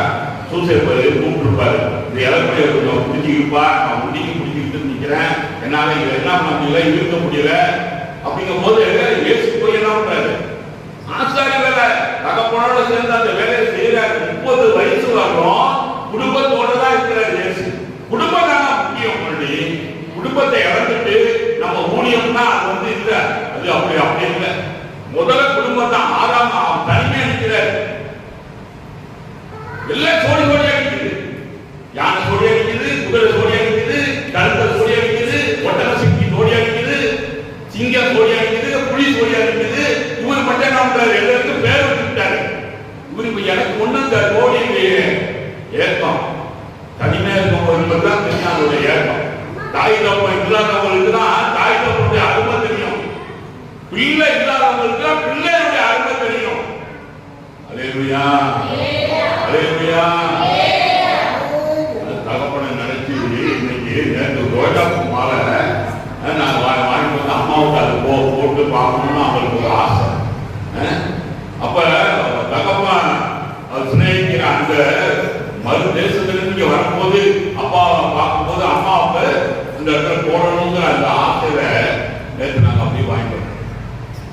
அப்ப ஏன் அந்த உறவு தகப்பை இல்லாம நாம் நம்ம இன்னைக்கு இல்ல, நம்ம நூல் விட்டு வானத்திலிருந்து இறங்கி அப்படியே சிலந்தி குச்சி மாதிரி இறங்கி வந்தோம். என்ன ஒரு மாதிரி சிலந்தி குச்சி மாதிரி நம்ம இறங்கி வரல. அல்லேலூயா. தாய் தகப்பன் இல்ல அப்படின்னா நாம இன்னைக்கு இல்ல. அல்லேலூயா, அல்லேலூயா. குடும்பத்தை நல்ல நேசிங்க, உறவை நல்ல நேசி, அவங்கள வெற்றி பண்ணணும், அவங்களும் மனம் திரும்பணும், ஆண்டோட வருகை அவங்களும் ஆயத்தமாகணும், அக்காவும் ஆயத்தமாகணும், தம்பியும் ஆயத்தமாகணும், அண்ணனும் ஆயத்தமாகணும். எல்லாரும் நம்ம குடும்பம் ஒரு குடும்பம் கூட என்ன ஆயிடக்கூடாது, இழந்து போயிடக்கூடாது. ஆண்டோட வருகைக்கு ஆயத்தமாகணும். நானும் வீட்டாக இருந்தால் வரமாட்டேங்க. ஒரே ஒரு சகோதரன் மட்டும்தான் வசனம் தெரியுது. அல்லேலூயா. நானும் வீட்டா இருந்தா பாகால் தெய்வமானால் பாகால் ஆராதனைகள், கர்த்தர் தெய்வமானால் கர்த்தரை ஆராதனைகள், இரண்டு நினைவுகளோடு குத்தி குத்தி நடக்காதீங்க. அல்லேலூயா, அல்லேலூயா. பக்தியில ஒரு வைராக்கியம் வேண்டும். இயேசுதான் தெய்வம். நீங்க இருக்கிறதான் உங்க குடும்பம் இருக்குன்னு அனுப்புகிற வர நீங்க நல்ல என்ன பண்ணணும், உங்க குடும்பத்துக்காண்டி, கணவனுக்காண்டி, மனைவிக்காண்டி, பிள்ளைகளுக்காண்டி நானும் வீட்டார கர்த்தரை தான் சேவிப்போம். பாகால் தெய்வமானா பாகால ஆராதி, கர்த்தர் தெய்வமானால் கர்த்தரை ஆராதிங்கள். அல்லேலூயா. முழு குடும்பமா பரலோகத்துக்கு போய் சேரணும். அவங்களுடைய வருகைக்கு ஆயத்தமாகும். அல்லேலூயா. குடும்பத்தை இழந்துடாதீங்க, குடும்பத்தை விட்டுறாதீங்க. உங்க தங்கச்சி அவங்க ரசிக்கப்படல பணம் திருப்பல, அண்ணா ரசிக்கப்படல பணம் திருப்பா பேரை சொல்லி சொல்லி என்ன பண்ணுங்க, ஜெபம் பண்ணுங்க. அல்லேலூயா. ஆண்டவர் சந்திப்பார். அல்லேலூயா, அல்லேலூயா. ஆத்தும பாரம் பண்ணுங்க, ஆத்தும பாரம். நான் ஆண்டோட வருகை இன்னைக்கு இருந்துச்சுன்னா நான் பரலோகத்துக்கு போயிடுவேன். என் தம்பி, அண்ணன், அக்கா இன்னும் ரசிக்கப்படலையே, அவங்க என்ன பண்ணணும், மனம் திருப்பணும். அவங்களும் இயேசுவை சொந்த ரட்சகராக ஏற்றுக்கொண்டு மொழியை நாசாடுத்து சத்தியத்துக்கு கீழ்ப்படிந்து ஆண்டுடைய வருகைக்கு அவங்களும் ஆயத்தமாகணுங்கிறால என்ன சிந்தனை உணர்வு ஆத்மா பாரம் இல்லை அப்படின்னா நாம ரசிக்கப்பட்டவங்க இல்லைன்னு, நான் ரசிக்கப்பட்டவங்க இல்லைன்னு தான் நான் அந்த ஆத்மா தாகம் இருந்துச்சுன்னா நம்ம என்ன பண்ண மாட்டோம், ஜெபிக்காம நம்மள இருக்க முடியாது. அவங்கள்ட்ட இயேசுவை குறித்து சொல்லாம இருக்க முடியாது. அல்லேலூயா. ஏன்னா வெளி நரகத்துல போயிடுவான், வெளி நரகத்துல போயிடுவாங்க அப்படின்னு சொல்லிட்டு அந்த ஆத்மா தாகம், ஆத்மா பாரத்துல ஒரு சொட்டு கண்ணீர் நச்சம் என்ன பண்ணும், கண்ணில் ஜபிக்க பொழுது கடகடன்னு அன்பு அன்பை நினைச்சிட்டேன் அப்படின்னா ஜபிக்கும் போது கண்ணீர் வட்டாம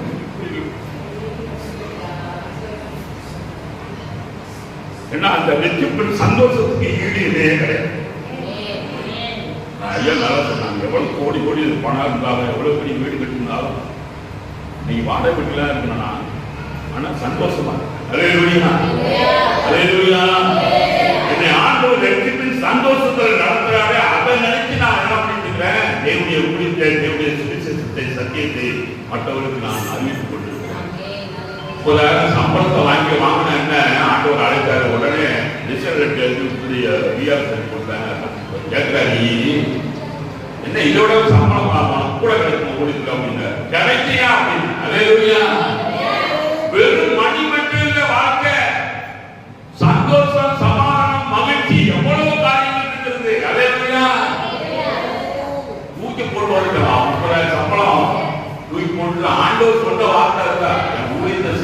உயிரோட வைப்பேன். என்னன்னா ஃபைல் க்ளோஸ்.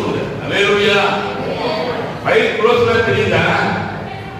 என்னம்மா ஃபைல் க்ளோஸ்னா என்ன?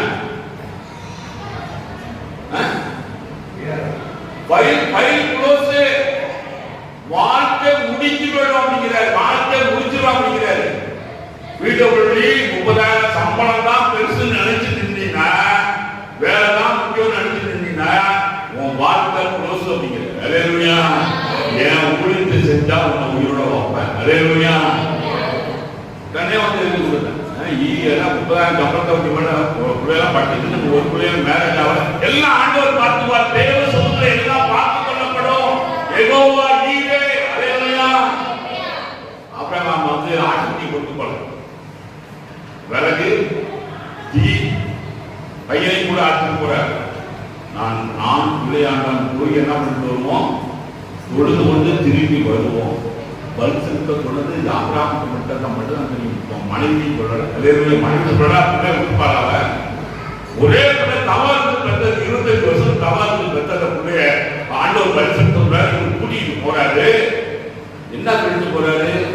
மனைவி சொல்றாரு. என்ன வேலைக்காரன் என்ன சொல்றாரு? நானும் பிள்ளையாண்டான போய் என்ன பண்ணுவோம், தொழுது கொண்டு திரும்பி வருவோம். அங்க புதர்ல ஒரு கிடாக்குட்டி அங்க சிக்க வச்சிருக்கிறாரு. அதை காட்டி இதை என்ன பண்ண பரிசு. அல்லேலூயா. கத்தி ஓங்கிட்டான் பெற்றதுக்கு. ஆண்டவர் வார்த்தைக்கு கீழ்ப்படிக்கிறானா அப்படிங்கறத ஆண்டவர் சோதித்து பார்க்கிறாரு. அல்லேலூயா. அல்லேலூயா. ஏன் ஆண்டவர் அந்த வசனத்துக்கு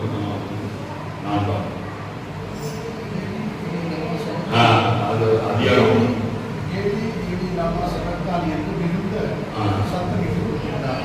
என் தேவனே ஏன் என்னை கைவிட்டீர். அல்லேலூயா. அப்ப இருந்ததப்ப 10 வயசு எனக்கு. அப்ப போய் வயதாட்டப்ப அந்த அழுத்துங்கிட்ட போய் அந்த பணம் மட்டும் நல்ல உட்காந்து யாருன்னு தெரியாம வீட்டுல இருந்து அல்ல எல்லாரும் கேட்பாங்க அப்படின்னு சொல்லிட்டு வயதாட்ட போய் தனிமையாக உட்காந்தாங்க. இந்த சின்ன வயசுல என்ன பண்ணிட்டீங்க, விட்டுட்டு நீங்க இறந்து போயிட்டீங்க அப்படின்னு சொல்லிட்டு அழுவேன். அப்ப ஆண்டவர் சொன்னாரு, நான் உனக்கு தகப்பனா இருக்கேன். அல்லேலூயா. சர்வத்தை படைத்த தேவன் அவர் எனக்கு தகப்பனா மாறிட்டாரு. அல்லேலூயா. அல்லேலூயா. மாம்ச பிரகாரமா ஆரிசாமி தான் எனக்கு தகப்பன். ஆனா ஆண்டவர் சொல்றாரு, உன் தகப்பன் உன்னை கைவிட்டாலும் நான் உன்னை கைவிட மாட்டேன். என் தோளில உன்னை நான் தூக்கி சுமப்பேன். அல்லேலூயா. அல்லேலூயா. ஒரு தாய் கேட்பது போல நீ கேட்பி. ஒரு தகப்பன் தன் பிள்ளையை தோளிலே சுமக்கிறது போல ஆண்டவர் இது மட்டும்தான் என்னை சுமந்து நடத்தி வந்திருக்கிறார். அல்லேலூயா. 10 வயசுல ஆரிசாமி அப்பா இறந்து போயிட்டாரு. இன்னைக்கு 63 வயசு. இப்ப எத்தனை வருஷம் ஆண்டவர் என்ன நடத்திருக்கிறார்? எத்தனை வருஷம்? 50 கரெக்டா அடிக்கிறாங்க. நாளைக்கு நல்லா புரியும் நினைக்கிறேன். அல்லேலூயா. அல்லேலூயா. மாம்ச பிரகாரமான தகப்பன் 10 வருஷம் நடத்தினாரு. ஆனா சர்வ வல்லமையுள்ள தேவன் இயேசு 52 வருஷம் அவர் என்ன நடத்தி கொண்டு வர்றாரு. அல்லேலூயா. அல்லேலூயா. அல்லேலூயா. ஏலி ஏலி லாமா சபக்தார். என் தேவனே ஏன் என்னை கைவிட்டீர்? கதர் வயக்காட்டில் போய் கதர்.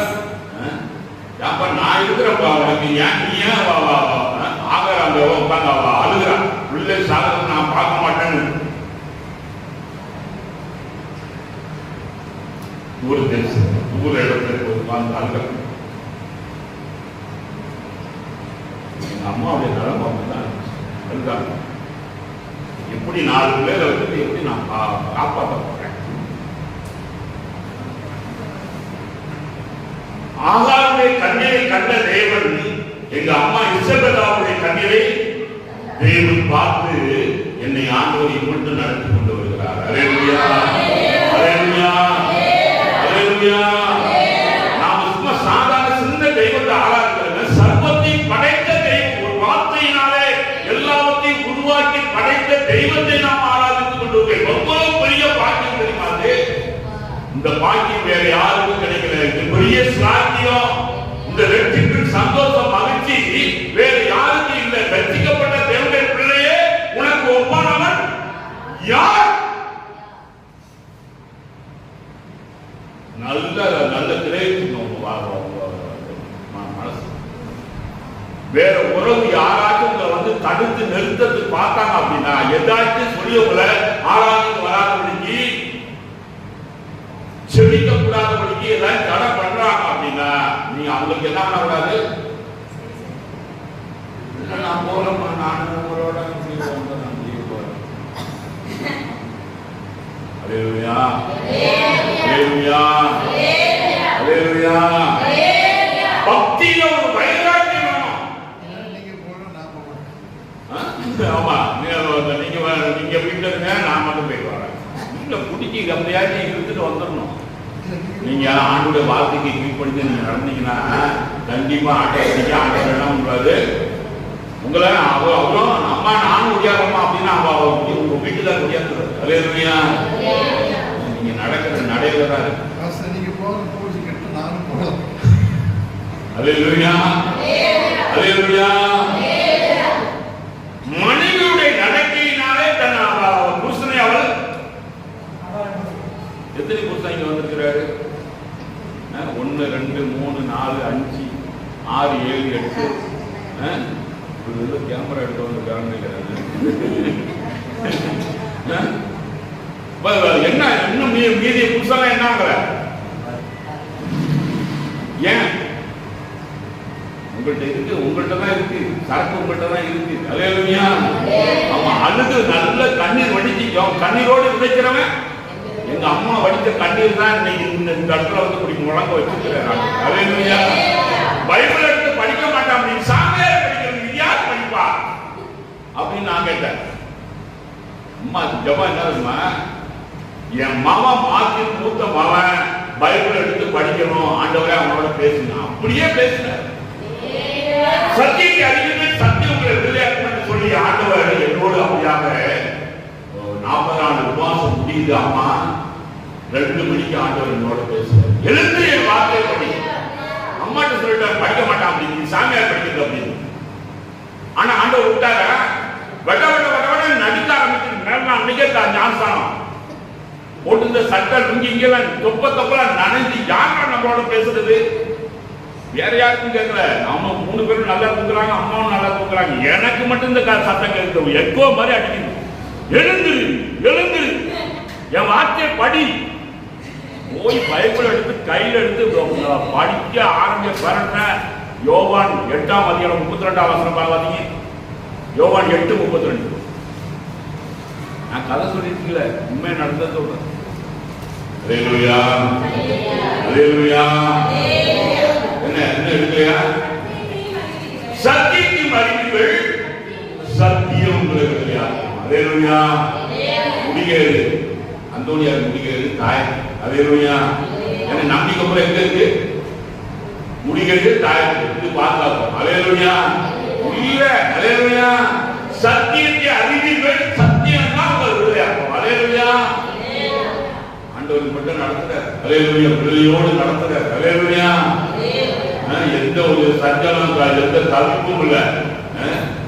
எப்படா பொண்ணை கட்டுக்கு போறேன் எல்லாரும் பேசினாங்க. வேலை வந்ததுக்கு அப்புறம் பாதியில மாப்பிள்ள வர்றான். நகை போடாம இருக்கு உங்க பொண்ணு. அந்த பொண்ணை தான் எனக்கு ஆண்டவர் காட்டுறாரு. 2 லட்சம் ரூபாய் சம்பளம்.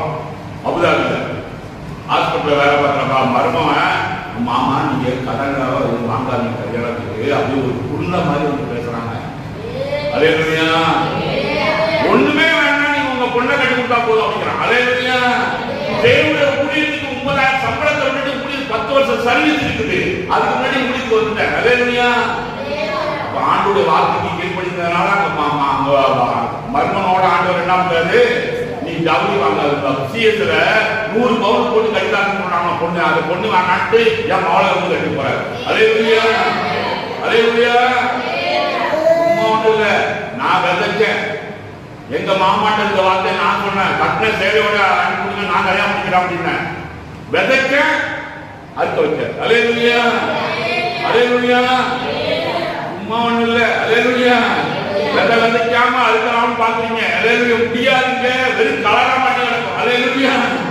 விதைச்சாதான் அறுக்கலாம். அல்லேலூயா. தசமபாகம் கொடுத்தாதான் அறுக்கலாம். அல்லேலூயா. ஐயோ 1000 ரூபாய் கொடுக்கணுமா? மர்மம் பெரிய 20,000 கொடுக்குறாரு தசமபாகம். 2 லட்சத்துக்கு. அல்லேலூயா. எவ்வளவு? லட்சம் வந்தோடனே எப்பா 20,000 கொடுக்கணும். கையெல்லாம் வடவடன்னு இருக்குது. முதல்ல என் பையன் சின்ன சொல்லுவான், அவன் அப்பா கிட்ட ஒன்று கத்துக்கிட்டானா, பட்ஜெட் போடும் போது முதல் எழுதுறது தசமபாகம் தான். என்ன எழுதுவேன்? ஆமா 10,000 சம்பளம் வாங்குறப்ப தசமபாகம் 1000 ரூபாய் எடுத்து வச்சுட்டு 9,000 பட்ஜெட். அல்லேலூயா.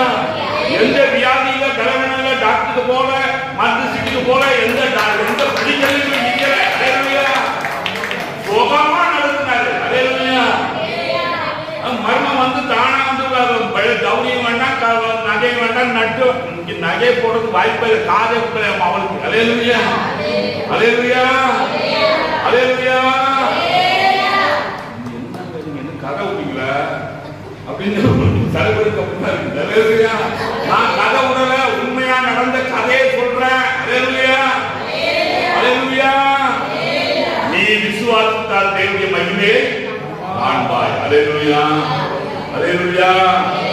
அல்லேலூயா. விதைக்காம இருக்கலாம். விதைக்காம என்ன பண்ண முடியாது.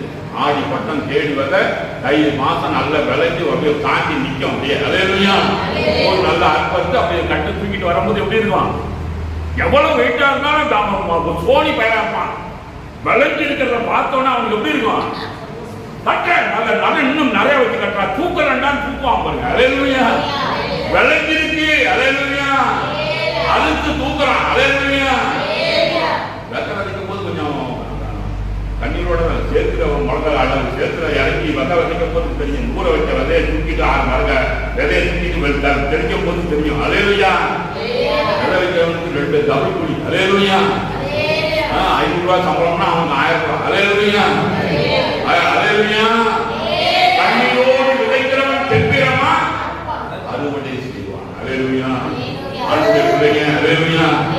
உங்களுக்கு நிறைய பேசணும்னு ஆசையா இருக்கு. அல்லேலூயா. ஆண்டவர் சமயம் வாய்க்கிறப்ப ஆண்டவர் உங்களோட ஆண்டவர் பேசுவாராக. கர்த்தர் உங்க வார்த்தை ஆமென். அல்லேலூயா. அல்லேலூயா. நான் பெற்ற இப்போ மையப்பட்டு இதுக்கு ஒரு நல்ல வார்த்தை கர்த்தர் நல்லவர். அவருக்கு சத்தமா சொல்லலாம். கர்த்தர் எல்லாம் சேர்ந்து சொல்லுவோம். கர்த்தர் நல்லவர். ஒன் வாய்ஸ் ஒரே சத்தமா சொல்லலாம். கர்த்தர் நல்லவர். கர்த்தர் நல்லவர். நான் கர்த்தர் நல்லவர் சொன்னது அவருக்கு கிருபை. ஓகே கடைவான் நிறுத்திக்கோ. கர்த்தர் நல்லவர். அவர் கிருபை என்று உள்ளது. சண்டப்பட சொன்னா எவ்வளவு பெருசா சொல்லுவாங்க. கர்த்தருக்கு எல்லாம் இன்னும் சத்தமா கர்த்தர் நல்லவர்.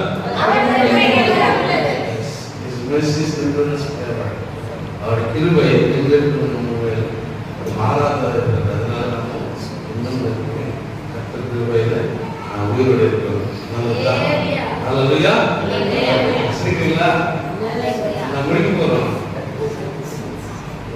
இன்னொரு 2 வார்த்தை கிடையாது. அது வந்தேன் எங்க ஒரு நேரம் பேசுவாங்க இல்லை. உங்களுக்கு தெரியுமா, நாங்கள் பேசுறது போர் எடுத்தோம். நான் பேசினாலும் போர் எடுத்தோம். நான் என்ஜாய் பண்ணேன். நான் இங்கிலீஷ் சாங்ஸ் நல்ல பாட்டு பாடுவார். அப்படியே வார்த்தையை பேசுவார். அப்படின்றது இன்னும் மெசேஜ் கேட்டுட்டே இருக்கலாம்.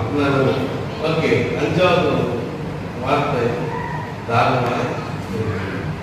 5வது நம்ம மெடிடேட் பண்ண முன்னாடி 1வது வார்த்தை என்ன சொல்றீங்களா? ஒவ்வொரு வருஷம் நம்ம கொண்டாடுறோம். ஆக்சுவலி நான் அதிகமாக யூத் மீட்டிங்ஸ் கலந்து கொண்டிருக்கேன். ஓகே யூத் மீட்டிங்ல அது ஒரு ப்ரைஸ் இருக்கும். பெருசா இருக்கிறது ஒரு ரூபா சாக்லேட் இல்லை 5 ரூபாய் 5 ஸ்டார் 10 ரூபா டெய்லி விருது கொடுப்போம். இது நம்முடைய விசுவாசம் கொடுக்கணும் அப்படின்னா யூத்தில்.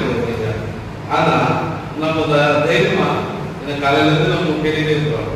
ஆண்டவருடைய 7 வார்த்தைகளுக்கு இப்போ 5வது வார்த்தையில் நம்ம போகிறோம். 1வது வார்த்தை ஃபேமஸ் சொல்றீங்களா? யாரு என்ன நினைக்கணும்? உங்களை நினைக்கணுமா? பிதாவே இவர்களை கருதன கண்டிப்பா அப்படியே மன்னிப்பு நமக்கு தேவை. நாம் பிறரை நாம் பெற்ற மன்னிப்பை பிறகு நம்ம மற்றொரு நம்ம ரைட். நம்பர் 2 செகண்ட் ஒன் என்னோட கூட பரதேசம் இருப்பார். கண்டிப்பா அது ஒரு நம்பிக்கை. சொல்லுங்க சொல்லுங்களா? நம்பிக்கை. ஹோப்னா நமக்கு ஒரு இயேசு ஆண்டவர் இயேசு கிறிஸ்து ஒரு வார்த்தை சொல்லுவார். யோவான் சுவிசேஷம் 14வது அதிகாரம் 1வது வசனத்துல நான் போயிட்டு உங்களுக்கு ஹவுஸ் உங்களுக்கு வந்து நல்ல வீடு கட்ட போறேன் அப்படின்னா ஒரு நம்பிக்கை கொடுக்கிறார். Is giving a hope to us. நீ இந்த இருக்கிற பிரதேசத்தை அப்படின்னா அது ஒரு நம்பிக்கை. ஓகே. நம்பர் 3 3வது மறந்துட்டீங்களா? எதுவும் ஓகேவா? அது ஒரு ரெஸ்பான்சிபிலிட்டி அப்படின்னு சொன்னா அது ஒரு சொல்லுங்க இங்கிலீஷ்ல சொல்லுங்க ரெஸ்பான்சிபிலிட்டி அப்படின்னா ஒரு ஃபேமிலியில பொறுப்பு. என் குடும்பத்துல எனக்கு பொறுப்பு இருக்கும். என் மேல குடும்பத்துல பொறுப்பு இருக்கு. ஐமையான நல்லா சொல்லிருக்காரு. உண்மையில உங்களுக்கு இருக்கிற சிச்சுவேஷன் ரிலேஷன்ஷிப்ல அந்த உறவுல பொறுப்பு கிடையாது. எப்படி சொல்லி பாருங்களா? சப்போஸ் ஹஸ்பண்ட் ஒய்ஃப் இருக்காங்க. இப்போ பிரசன்ட் சிச்சுவேஷன் எப்படி இருக்காங்கன்னா ஹஸ்பண்டுக்கும் ஒய்ஃபுக்கும் கணவனுக்கும் மனைவிக்கும் சம்பந்தமே இருக்காது. சும்மா இருப்பாங்க அவ்வளோதான். சிலர் பார்க்கறதுக்கு அப்பா நல்லா இருக்கிறாங்க. ஆனால் இன்சைடு வீட்டில் பார்த்தா ஒருத்தர் பேச மாட்டாங்க. அவ்வளோ டைம் இருக்காது அவங்க கிட்ட. அவங்க நேரம் ஒன்றும் கிடைக்காது. ஏன் சொன்னா பிஸி. எல்லாம் சொல்லுங்க என்னது பிஸி சொல்லுங்களா? என்னது பிஸி. நேரம் இல்லை. ஓட்டு ஓட்டு ஓட்டு ஓட்டு இதுக்காக ஓடுறாங்கன்னா பணத்துக்காகவோ ஆதாயம் பண்ணணும். ஆத்மங்கள் இல்லை சம்பாதிக்கணும். காசு நிறைய சம்பாதிக்கணும். அதுக்காக பிஸி பிஸி பிஸி சொல்லிட்டு ஃபேமிலியை ஒரு ஒன்றா வந்து அது ஒரு நல்ல ஒரு அருமையான ஃபேமிலியாக இருக்கணும். சப்போஸ் பட் அது எப்படி ஆச்சுன்னா எனக்கு ஒரு ஃபேமிலியில ஒருத்தருக்கு உறவு இல்லை. ஆனால் இங்கே 3வது வார்த்தை என்ன? இது ஒரு தாய் அப்படின்னா ஒரு ரெஸ்பான்சிபிலிட்டி அவருக்காக. ஏன்னா அவர் போறது பிறகு கூட தாயை அவர் மறக்கவில்லை. சேம் டைம் அவர் பையனை ஏன்னா இருந்து ஒரு தலைமுறையா அம்மாவும் நான் ஒரு தாயப்படுத்துறேன். நான் அந்த தாய்க்கு ஒரு ஆறுதல். சரிங்களா? கொஞ்சம் நாள் என் தேவனே என் தேவனே அது ரீதியான சொல்லிட்டு அங்கே நான் போல சுத்து போயிட்டு வந்து நான் தாராளமாக இருக்கிறேன். அதுவும் நான் ரொம்ப டச் பண்ண மாட்டேன். பொதுவாக ஒரு வார்த்தை நான் டச் பண்ணிருக்கிறேன். அது எப்படின்னா எத்தனை பேருக்கு ஜீசஸ் தான் பிடிக்கும்? ஹலோ அவங்களுக்கு லவ் ஜீசஸ். இயேசு எதுக்கு நல்ல பிடிக்கும் கேட்கலாம்? ஆமென். இயேசு எனக்கு பிடிக்கும். செல்வமுக்கு இயேசு வேண்டாமா? இயேசு எனக்கு ரொம்ப விரும்பும். அப்படியே ஒய் செகண்ட் கேள்வி எதுக்காக நீங்க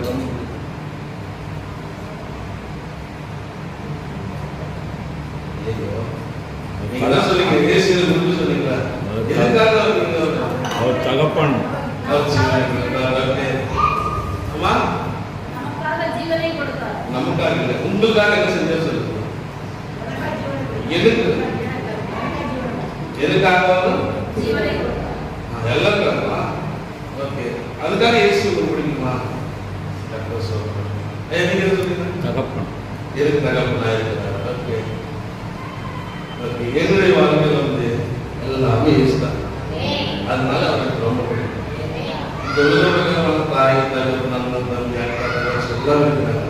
பட் இருந்தாலும் இப்போ நான் தனியாக தான் இருக்கிறேன். என்னுடைய தனிமையிலே என் ஆண்டவர் மட்டும்தான் கூட இருக்கிறார். அதனால இயேசு ரொம்ப பிடிக்கும். சில நேரங்கள் என்னுடைய சொந்த நண்பர்கள் என்னை விட்டு போகலாம். தாய் தகவல் கூட என்னை விட்டு போகலாம். பட் என்னை கைவிடாத தேசம். ஆமென். இயேசு எனக்கு கூட இருப்பார். ஒரே ஒரு நம்பிக்கை, இயேசு. சரிங்களா? ஏன் அந்த வார்த்தை ஆண்டவர் சொல்றாங்க, எனக்கு எது இருக்குன்னா, எதுக்காக இயேசு துன்பப்படுதுன்னா, நீங்க சொன்ன மாதிரி எனக்காக அவர் சிலுவையில்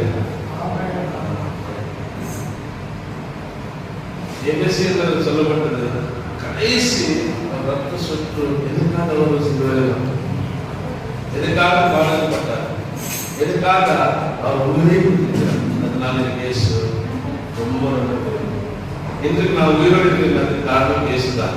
இன்றைக்கும் நான் வந்திருக்கிறோம், இன்றைக்கும் பிசாசின் கையில் நான் போயிருக்கணும். பட் காட்ஸ் கிரேஸ், கர்த்தரின் கிருபை என்றால் இன்னும் நான் உயிரோடு இருக்கிறேன். அது ஒரே ஒரு காரணம் இயேசு மட்டும்தான். அல்லேலூயா. அதனாலே எனக்காக தாகமா இருக்கிற கர்த்தர் உனக்காக தாகமா இருக்கிறார். நீயும் எனக்கும் இயேசுதான் வேணும். இயேசு தவிர எனக்கு யாருமே வேண்டாம் அப்படின்னு சொல்லி ஒரு நிச்சயமான ஒரு பொறுப்பு இயேசுவோட நீங்கள் இருக்கணும். அதனால ஒரே ஒரு வசனம் எனக்கு ரொம்ப பிடிக்கும். யார் என்னை கைவிட்டாலும் அந்த தேவன் என்னை மகன் எங்க போனாலும் சரி, நான் எங்க போனாலும் இயேசு என்னோட வருவாங்க. அவருக்கு என் மேல் வாஞ்சியா இருக்கிறார், நாகமா இருக்கிறார். நான் என்ன பண்ணணும், அது சேம் டைம் நான் அவருக்கு வாஞ்சியா இருக்கிறேன். அவர் என்ன சொல்லுவார், எங்க என்ன போறார், என்ன என்னை கொண்டு எந்தெந்த காரியங்கள் செய்ய போறார் என்று ஒரே ஒரு வாஞ்சியோடு நான் அவர்களை காத்திருக்கிறேன். ஸோ இந்த எதிர்காலம் வருகிற எதிர்காலத்திலே ஆண்டவர் இதுக்காக என்ன திட்டங்கள் வைத்திருக்கிறார், அதுக்காக நான் வாஞ்சியோடு கர்த்தருக்கு காத்திருக்கிறேன். கர்த்தர் இதற்காக இன்னும் அதிகம் காத்திருக்கிறார். எதுக்காக சொன்னால் நாம் என்ன செய்யும், கர்த்தருக்காக என்ன செய்யும், கர்த்தருடைய வாழ்க்கை போகணும். நான் என்ன சம்பாதிக்கணும், என் பசங்களுக்கு என்ன படிக்கணும், நான் ஒரு சிறிய ஃபேக்ஸ் சொல்கிறேன். நான் இருக்கிறது வாடகை வீடுதான், நான் இருக்கிறது வாடகை வீடு. ஒரு மாதத்துக்கு என்னுடைய இதுக்கு இதுக்கு தேவை 30,000, 3 பசங்க, ஒரே மனைவி, இதே பசங்க 3 பசங்க. இவங்க எல்லாம் வீட்டு செலவு, ஸ்கூல் ஃபீஸு, எதுக்கும் எல்லாம் சேர்த்து ஒரு மாதத்துக்கு கிட்டத்தட்ட 30,000 பேர் தேவை. நம்ம தெரிஞ்ச சின்ன தொழில் தான் வளர்க்கணும். அதுக்கப்புறம் ஊழியர் தான் 80% நான் ஊழியர் தான் போவேன், 20% தான் சப்போஸ் எது இருந்தாலும் ஆண்டவருக்கு பாருங்க. ஒவ்வொரு மாதம் அவர் சமூகத்தில் முட்டி முடிச்சவங்க ஒவ்வொரு நாளும் எதுக்கு ஜபம் பண்ண முடியும்னா, நமக்கு எவ்வளோ தடவை இருந்தாலும் அவர் கிருபை இல்லைன்னா எதுவும் செய்யணும். ஒவ்வொரு நாளும் ஆண்டவருக்கு கேட்பேன், அப்பா அவனுடைய சித்தத்தை என் வாழ்க்கையில நிறைவேற்றணும். அதே என் வாழ்க்கையிலும் அது மட்டும்தான். அதுக்காக நான் மாற்றி இருக்கிறேன். 146 சங்கீதம் 8 வசனம், அவருடைய சித்தம் எப்படி செய்யணும். நான் daily I used to learn how to fulfil his will. அவருடைய சித்தம் எப்படி ஒவ்வொரு நாளும் எப்படி அந்த நாளில் ஆண்டவர் சித்தம் எப்படி நிறைவேற்றணும், அதுக்காக தான் நான் ரொம்ப வாஞ்சிப்பேன். நம்ம என்ன சம்பாதிக்கிறோம், என்ன சாப்பிடுறோம், அதெல்லாம் கரெக்டாக தண்ணி கொடுக்கிறோம். அதாவது மத்திய 6:30 சொல்லப்பட்டது, முதல்ல தேவை ராஜ்யத்தையும் நீதியும் தேவைங்க. உங்களுக்கு எல்லாருக்கும் அவருடைய ராஜ்யத்துக்காக கர்த்தருக்காக நீங்க ஏதாவது செய்யுங்க. கண்டிப்பா ஒரு குறை இருக்காது, ஒரு நன்மையும் குறையாது. ஆமா, ஒரு நன்மை இருக்காது. ஐயா சொல்லும்போது உனக்கு வரையில நல்ல ஒரு மனுக்கு தசமமாக இருக்கணும். ஐயா சொல்ல ராஜ்யம் 4 எனக்கு 3 பசங்க கிட்டத்தட்ட 6-7 இயர்ஸ் வந்து ஹாஸ்பிட்டல் போக கிடையாது. ஹாஸ்பிட்டலே போகமாட்டோம். எந்த விதமான சிக்காயிட்டாலும் நோ ஹாஸ்பிட்டல். முட்டி ஒழிச்சவங்க அடுத்த நாளைக்கு ஆண்டவர் சொல்லி கொடுப்பாங்க. வருகிற வருமானத்தில் தசமமாக அப்படியே கை ஆண்டவர் அது செஞ்சு பாருங்க. கண்டிப்பா ஆண்டவர் ஆசைப்பாங்க. எனக்கு எத்தனை பேர் மருத்துவமனையில் எவ்வளவு காசு கணக்கு லட்சக்கணக்கான காசு, கோடிக்கணக்கான காசு ஆஸ்பத்திரியில் தான் போகும். அது என்ன ஆண்டவர் நல்லவர். அதுக்கு அந்த கஷ்டமே கிடையாது. அவர் போயிட்டு 100 ரூபாய் 10 ரூபாய் உங்களுக்கு போயிடும், முடிஞ்சு 50 ரூபா போயிடும். அதுல என்ன ஸ்பெஷல் அப்படின்னா அதுலேயே ரொம்ப டபுள் பிளஸிங் வரும். நீ 10 ரூபா வாங்குவாங்க. There was sometimes I suffered for food. கொஞ்சம் காலம் சாப்பாடு இல்லாத நாள் நான் ரொம்ப கஷ்டப்பட்டேன். அந்த நேரத்துக்கு ஆண்டவர் உண்மையாக இருக்கிறார். ஆண்டவர் உண்மை பார்த்தார். என்னுடைய வாழ்ச்சி என்னென்றால் கர்த்தரை சித்தத்தை நாம் செய்யணும். அல்லேலூயா. கர்த்தர் அதுக்காக எங்கள் தாகமாக இருக்கிறார். நான் கர்த்தரை சித்தம் செய்தால் கர்த்தரை ஞாபகம் செய்யணும். எல்லாரும் சொல்லலாமா? If you do the will of God, the Lord will perfect all your needs. அதனுடைய வாழ்க்கை நடக்கிற ஒரு பெரிய காரணம். கர்த்தரை சித்தம் செஞ்சோம்னா நிச்சயம் நம்ம வாழ்க்கை என்னென்ன தேவையோ ஆண்டவர் நமக்காக எல்லாத்தையும் பயன்படுத்திருப்பார். இதில் ஒரு டவுட் தேவையில்லை. கர்த்தருக்கு கொடுக்க வேண்டியது கர்த்தருக்கு கொடுத்துருவோம். அதுக்காக நம்ம எப்படி இருக்கு தெரியுமா? ஆர்வமோடு கொடுக்கணும். ஐயோ 10 ரூபா கொடுக்குமா, 100 ரூபா கொடுத்துருமா அப்படின்னா அது ரொம்ப ஃப்ரூட்ஃபுல்லாக வராது. கொடுக்குறது ரொம்ப சந்தோஷமா ஆரம்பமாக நான் ஆண்டவர் கொடுக்குறேன், என் ஆண்டவர் என்னோட எனக்கு ஆதரவாக உயிரை கொடுத்துருக்கிறார், நான் எது கொடுத்தாலும் வீடாக. ஸோ இன்று ஒரே ஒரு வார்த்தை நான் சொல்லுங்கள் அப்படின்னா அது என்ன அப்படின்னு சொன்னீங்களா? கர்த்தரை பிரியமாக இருக்க, கர்த்தரை நம்புகிறவர் அவர் உண்மை கைவிட மாட்டார். அல்லேலூயா. உண்மையில் பார்த்தாங்க. இந்த உலகத்தில் பொலிட்டீஷியன்ஸ் இருப்பாங்களா, எம்எல்ஏ எம்பி, அவங்க என்ன தாகம் சொன்னாங்க? பணம், காசு காசு. இந்த பதவி ஏறுவது இறங்க வரைக்கும் எவ்வளோ சம்பாதிக்கணும், எவ்வளோ பல்லடிக்கணும் அதுதான் அவங்க யோசிப்பாங்க. ஆனால் ஆண்டவருக்குள்ளே இருக்கிற நீயும் நான் கர்த்தர் நம்ம மேல் வாஞ்சியாக இருக்கிறார், ஆத்மா இருக்கிறார். அவருடைய சித்தம் செய்யும்படி, அவருடைய வழிகள் நடக்கும்படி, அவருடைய நாமத்தை வைக்கும்படி. ஆமென். கர்த்தர் சொல் பயந்து வாழும் நிச்சயமா ஆண்டவர் நம்மோடு இருப்பாராக. அல்லேலூயா. இந்த பாட்டு ஒரே ஒரு கோரஸ். உம்மைதான் நம்புகிறேன்,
கல்வாரி அன்பை எண்ணீருமே கண்கள் கலங்கிடுதே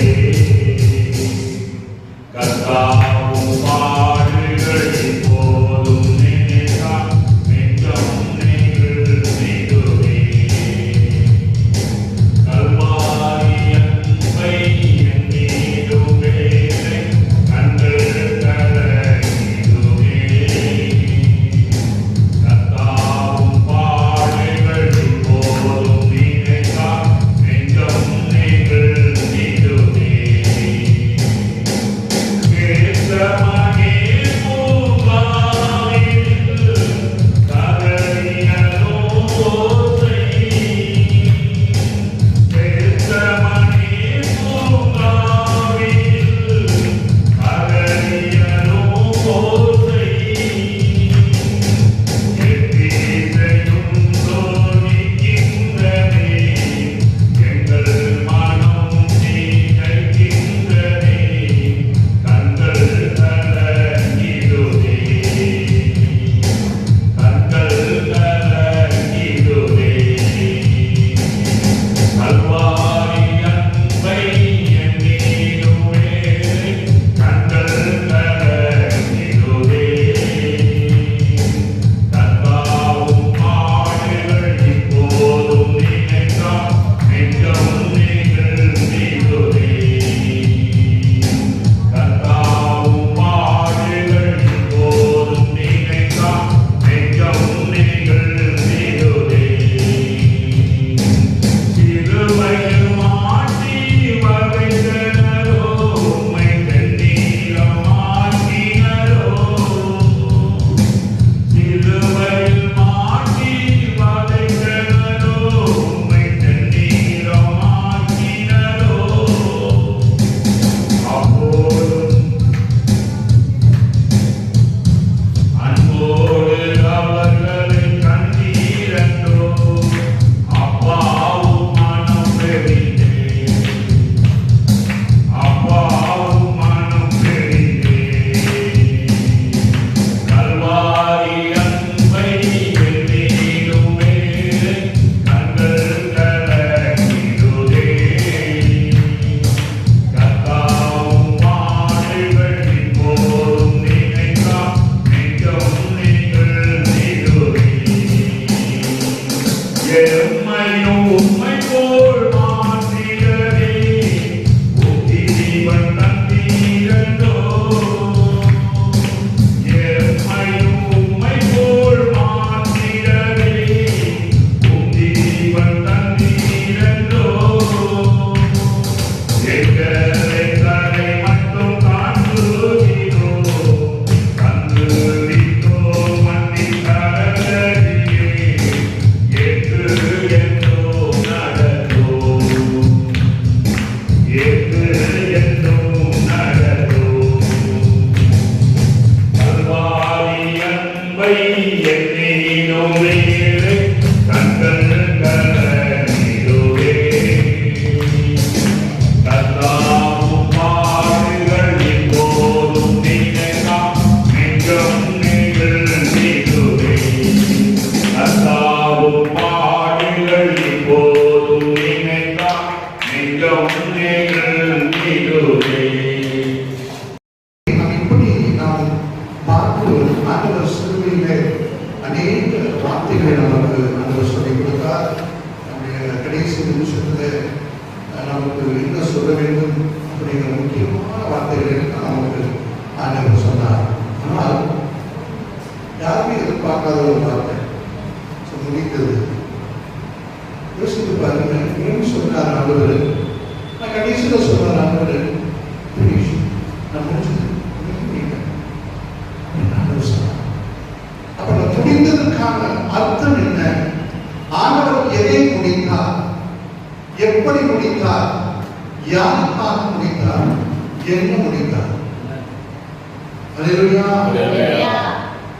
பாருங்க, ஆண்டவர் நமக்காக என்ன செய்தார், ஏன் ஆண்டவர் நமக்கு என்னதை முடிக்க வேண்டும்? 6:23 வாசிக்கிறோம். பாவத்தின் சம்பளம் ஆனால் தேவனுடைய கிருபை கர்மம் நம்முடைய கர்த்தராகிய இயேசு கிறிஸ்துவினால் உண்டான நித்திய ஜீவனாக. அல்லேலூயா, அல்லேலூயா, அல்லேலூயா. அல்லேலூயா. இயேசு கிறிஸ்து இந்த பூமிக்கு வந்ததுக்கான நோக்கம் என்ன? ஏன் இயேசு கிறிஸ்து பூமிக்கு வந்தா? அவர் மனுஷன் பாவம் செய்து தேவனை விட்டு அவர் பிரிந்து போய்விட்டார். மனுஷன் தேவனோடு அந்த உறவானது அவன் தேவனை விட்டு பிரிந்த பாவம் செய்த போது தேவனோடு அந்த உறவு அவனை விட்டு விலகியது. இயேசு கிறிஸ்து மனுஷன் பாவம் செய்யாதபடிக்கு அவனுக்கு 10 கட்டளைகளை ஆண்டவர் ஏற்படுத்தினார். மனுஷன் ஒரு முறைமையா வாழணும், ஒரு முறையோடு வாழணும், எதை செய்யணும் எதை செய்யக்கூடாது அப்படிங்கிற ஒரு பகுத்து அறிவு மனுஷனுக்கு இல்லை. ஆகையினால் மனுஷன் பாவம் செய்கிறான். அந்த பாவத்தை அவன் உணர்வில்லை. தன் சகோதரனை கொண்டான். அந்த சகோதரனுடைய பாவத்தை அவன் கொண்டதற்கு கூட அவனுக்கு உணர்வில்லை. ஆண்டவர் யோசித்தார், மனுஷனுக்கு கண்டிப்பா அவன் வர வேண்டும், கண்டிப்பா மனுஷன் எதை செய்யணும் எதை செய்யக்கூடாதுங்கிறது ஒரு வேணும் அப்படின்னு சொல்லி 10 கட்டளைகளை மோசே இஸ்ரவேலுக்கு ஆண்டவர். ஆனால் இந்த 10 கட்டளைகளை இன்றைக்கு யாராலும் கைப்பற்ற முடிகிறதா? இன்றைக்கு யூதர்கள் தோரா என்ற புஸ்தகத்தை வைத்துக் கொண்டுதான் இன்றைக்கு அவர்கள் கேள்வி பாராட்டி கொண்டிருக்கிறார். இந்த தோரா என்பது மோசே எழுதின 5 ஆகமங்களை குறிக்கிறது. அப்படி அநேக யூதர்கள் இயேசுவை ஏற்றுக்கொள்ளாத, மேசியாவாக ஏற்றுக்கொள்ளாத யூதர்கள் இன்றைக்கு இந்த தோராவில் தான் எங்கள் மோசே தான் தேவனுடைய ஸ்தானாதிபதி, தேவனுடைய தூதர் என்று இன்றைக்கு யூதர்கள் பார்க்கிறார். ஆனால் யூதர் சொல்லுகிறது ரோமர் 6:23, பாவத்தின் சம்பளம் மரணம், தேவனுடைய கிருபையோ நம்முடைய கர்த்தராகிய இயேசு கிறிஸ்துவினால் உண்டான நித்திய ஜீவன். ஆதியாகமம் நான் ரொம்ப நேரம் எடுத்துக்கிறேன். ஆதியாகமம் 3ஆம் அதிகாரத்தை நான் பார்க்கும் பொழுது மனுஷனை தேவன் ஆண்டவர் உண்டாக்கி அவனுக்கு ஒரு ஏதேன் தோட்டத்தை கொடுத்து நீரில் ஆளும்படியாக அவனுக்கு சுதந்திரத்தை கொடுத்து அவனுக்கு தேசத்துக்கு அந்த இடத்தில் ஆண்டவர் அவன் ஆளுகை செய்யும்படி ஆண்டவர் அவனுக்கு அதிகாரம் கொடுக்கிறார். ஆனால் மனுஷன் என்ன செய்கிறார்? தேவனுக்கு விரோதமாக அவன் கீழ்ப்படியாதபடி அவன் பாவம் செய்து தேவனால் அவன் கொடுக்கப்பட்டார். அல்லேலூயா, அல்லேலூயா. இந்த வசனத்தை எடுத்து வாசித்தோம்னா நீங்க நேரம் போய்விடும். இருந்தாலும் நீங்க எடுத்து அதை வாசிக்கணும். ஒரு சில வசனத்தை மாற்றணும். எடுத்து வாசிப்பது நமக்கு நலமாக இருக்கும். அதே அந்த 3ஆம் அதிகாரம்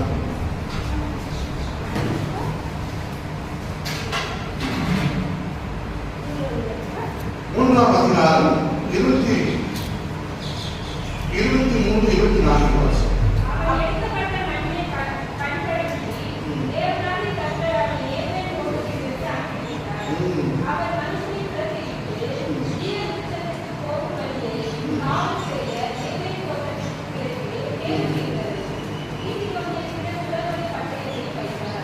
மனுஷன் ஆண்டவர் ஏதேன் தோட்டத்தை விட்டு ஏன் துரத்தினார்? மனுஷன் தேவனுக்கு அவன் கீழ்ப்படியாமல் வாழ்ந்தபடியினாலே.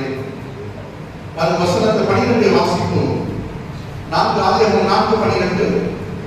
அதற்கு ஆதாம்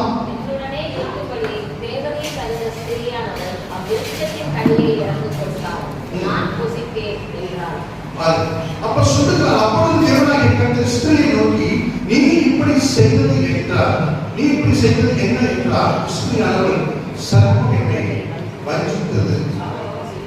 அப்போ விசுவாசத்தவர் செல்வதற்கு தேவனுடைய வார்த்தையை நிராகரித்தார். விசுவாசத்தை செல்வதற்கு இயேசுவின் வார்த்தைக்கு கீழ்ப்படியாமல் போனார். அப்பொழுது என்ன நடந்தது? பாவம் மனுஷனுக்குள்ளாக வந்தது. இயேசு தேவ மனுஷனை அந்த ஏதேன் தோட்டத்தை விட்டு அவர் அகற்றினார், வெளியே போய் என்று சொன்னார். அந்த இடத்துல வசனம் மிகவும் வருத்தமானது. மனுஷனை, நான் உண்டாக்கின மனுஷனை ஆண்டவர் அங்கிருந்து நீ வெளியே போய் தோட்டத்தை விட்டு என்று சொல்லி நான் வசனம் சொல்லுது. அவர் மனுஷனை துரத்திட்டு, எப்படி துரத்திட்டு, சும்மா சொல்ல வெளியே போய் நீங்க யாராவது துரத்து எப்படி துரத்து யோசிச்சு பாருங்க. ஆண்டவர் அந்த இடத்தை செய்கிறார். அவர் மனுஷனை துரத்தி விட்டு, அதே போல அதிகாரத்தில் வாசிக்கும் பொழுது அவர் தன்னுடைய நாசியின் சுவாசத்தை மனுஷனுக்கு கொடுத்து அவன் ஜீவாத்மாவானார். அப்ப இயேசு தன்னுடைய மனுஷனை நேசிக்கும் பொழுது எவ்வளவாய் அவர் நேசித்தார், எவ்வளவாய் அவர் மனுஷனை நேசித்து தன்னுடைய ஜீவ ஆத்மாவை மனுஷனுக்கு கொடுத்தார். ஆனால் மனுஷனோ தேவனுக்கு கீழ்ப்படியாதபடி அவன் பிசாசுடைய சத்தத்துக்கு, அவன் சத்தத்தை கேட்டு தேவனுடைய வார்த்தையை எழுதினார்.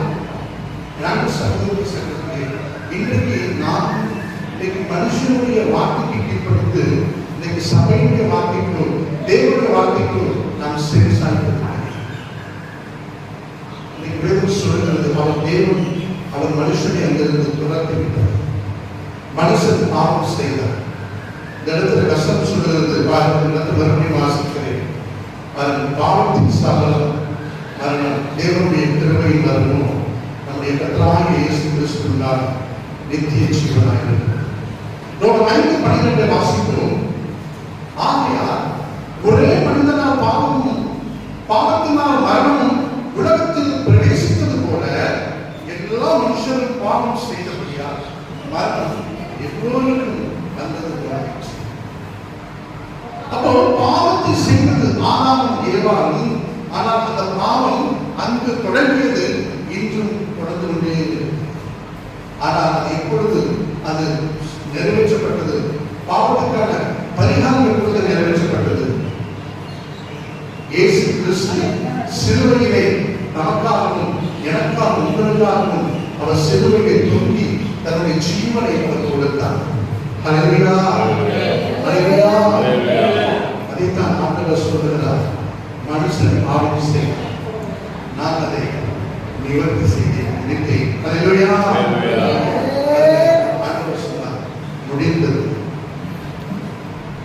மனுஷன் எதை இழந்து போனானோ அதை மறுபடியும் மீட்டு அவர் மறுபடியும் மனுஷனுடைய கையிலே ஒப்புக்கொடுக்கிறார். மனுஷன் ஏதேன் தோட்டத்தை இழந்து போனான். ஆனால் இயேசு, கடவுளாகிய இயேசு மனிதனாக பூமிக்கு வந்து தன் ஜீவனை கொடுத்து ஜீவனை கொடுத்து இயேசு கிறிஸ்து மனுஷனுக்கு நித்திய ஜீவனை பரிசளித்தார். ஹல்லேலூயா, ஹல்லேலூயா.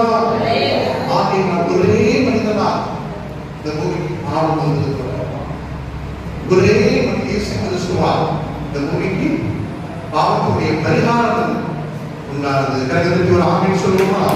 ஹல்லேலூயா. எசேக்கியேல் 4:20 வாசிக்கிறோம். பாவம் செய்கிற ஆத்மா சாகும். ஏன் இயேசு கிறிஸ்து வரணும்? ஏன் எனக்காக சாகணும்? ஏன் எனக்காக மரிக்கணும்? ஏன் இயேசு கிறிஸ்து எனக்காக சிலுவைக்கு போகணும்? இந்த கேள்வி ஒரு உள்ளத்துல எழுப்பலாம். வேதம் சொல்லி பாவம் செய்கிற ஆத்மா சாகும். அப்ப அந்த சாவிலிருந்து நீ மீள வேண்டுமானால் இயேசு கிறிஸ்துவை சொந்த ரட்சகராக ஏற்றுக்கொள்ள வேண்டும். இயேசுவை உனக்காக இவரை தெய்வம் என்று நீ ஏற்றுக்கொள்ள வேண்டும். இவர் நம்முடைய பாவத்தின் பரிகாரம் என்று ஏற்றுக்கொள்ள வேண்டும். இயேசு கிறிஸ்து சிலுவையில் தொங்கியது, இயேசு கிறிஸ்து சிலுவையில் தொங்கியது ஒரு வீணான காரியம் அல்ல. அவர் சர்வ லோகத்தையும் அவர் பாவத்திலிருந்து மீட்கும்படியாக அவர் பூமியிலே இறங்கி வந்து நமக்காக சிலுவையில் தொங்கினார். அதைத்தான் வேதம் சொல்லுகிறது. யோவான் 19:30 வாசிக்கிறது. நீந்தது ஒரு சிறு சம்பவத்தை சொல்லி நான் முடிக்க விரும்புகிறேன். சிங்கப்பூர் தேசத்திலே ஒரு நாடகம், நிஜங்கள் என்ற ஒரு நாடகம். அந்த நாடகம் நிஜங்கள் என்ற ஒரு வாரம் நடக்கக்கூடிய நிஜம் என்ற ஒரு தலைப்பில் அந்த ஒரு கதை டிவியில் ஒளிபரப்பிருப்பார். அப்பொழுது அந்த ஒரு சம்பவத்தை ஒரு கதையை நான் கேட்கும் பொழுது அது எனக்கு நான் உணர்த்தப்பட்டேன். 3 நண்பர்கள் இருந்தார்களாம். அந்த 3 நண்பர்கள் சிறு வயதிலிருந்து அவர்கள் நெருங்கி பழகக்கூடிய, அவர்கள் சிறு வயதிலிருந்து ஒரு பள்ளிக்கு ஒன்றாக போவார்கள், ஒன்றாக விளையாடுவார்கள், உலகத்துக்கு அவர்கள் போவார்கள். இப்படியாக சிறு வயது தொடங்கி ஒரு பெரிய ஒரு குறிப்பிட்ட வயதை அடைந்தார்கள். அவர்கள் 3 பேரும் ஒரு தவறுக்குள்ளாய் சிக்கினார். ஆனால் 3 பேரும் சட்டத்துக்கு விரோதமான தவறு செய்து சட்டம் அவர்களுக்கு தண்டனை கொடுத்தது, நீதிமன்றத்துக்கு கொண்டு சென்றது. ஆனால் சட்டம் 3 பேருக்கு தூக்கு தண்டனையை நிறைவேற்றும்படி அது போராடி கொண்டிருக்கிறது. இவர்கள் சட்டத்தோடு போராடி கொண்டிருக்கிறார். 3 பேரும் தனித்தனியாக சிறை அடைக்கப்பட்டார். 3 நபர்கள் ஒருவருக்கு பார்க்கிறார். ஒருவருக்கு ஒரு சந்திக்க சிறைக்கு அடைந்தார், போராடினார். ஆனால் ஒருவரும் சிறையை விட்டு பல ஆண்டுகள் நடந்தது. 2 நண்பர்கள் பார்ப்பார், சந்திக்க முடியவில்லை என்று சொல்லி ஒருவருக்கு ஒரு கடிதம் தெரியும், ஒரு வீட்டுக்கு அட்ரஸ் கடிதம் தெரியும். ஒருவரே நண்பன் சீக்கிரமாக சிறையிலிருந்து வெளியே போயிருந்தார், என்னுடைய கடிதத்தை பார்த்து அவன் மறுபடியும் சந்தித்து வருவான் அல்லது எனக்கு பதில் லெட்டரை போடுவான் என்று ஒரு பேராசையினாலே ஒருவருக்கு கடிதம் கொடுத்திருந்தார். ஆனால் 2 பல ஆண்டுகளுக்கு கிடைத்தது. எந்த லெட்டருக்கு யாருக்கும் எந்த பதிலும் போய் சேரவில்லை. 2 நண்பர்களும் சிறையில் இருந்து வெளியே வந்தார். எப்போதும் சந்திக்கக்கூடிய இடத்தை வந்து சந்தித்தார். 2 நண்பர்கள் பார்த்தார், மற்றொருவர் வெளியே வரவில்லை. இல்லை, ஏன் அவர்களுக்கு உடனே 2 பேரும் யோசித்து, நாம் நண்பனை சந்திக்க வீட்டுக்கு போவோம். நேர்முறை அவருக்கு நான் கடிதங்கள் அனுப்பி எந்த பதிலும் வரவில்லை.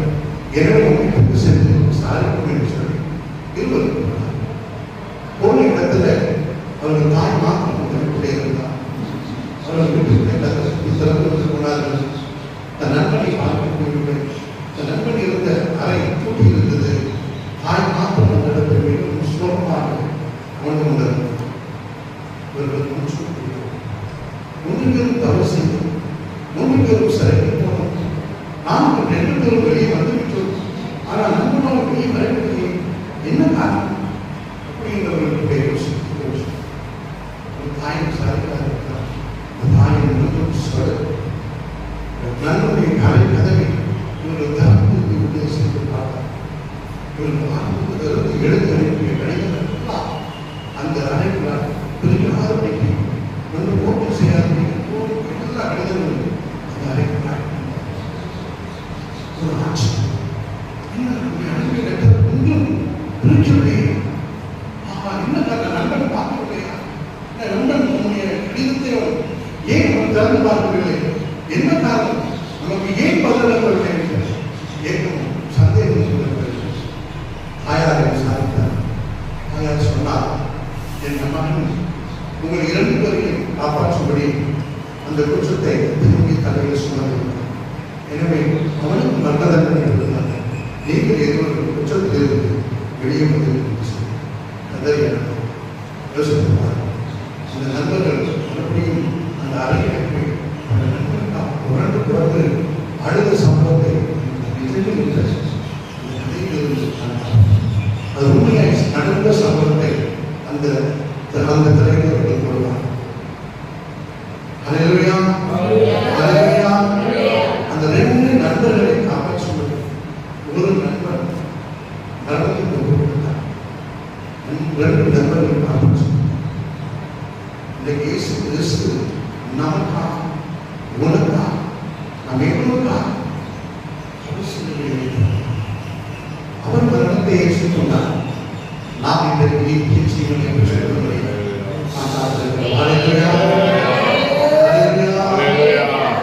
செய்வதெல்லாம் தண்டனையை பெற்றுக்கொண்டதோ இயேசு கிறிஸ்து நம்முடைய கதையில் இருந்து கொண்டு இதன் சொல்லுகிறபடி பாவம் செய்கிற ஆத்மாசா அவருடைய குமாரனாகிய இயேசு கிறிஸ்துவின் இரத்தம் சகல பாவங்களை நீக்கி நம்மை சுத்திகரிக்கும் என்று 1 பேதுரு 1:18.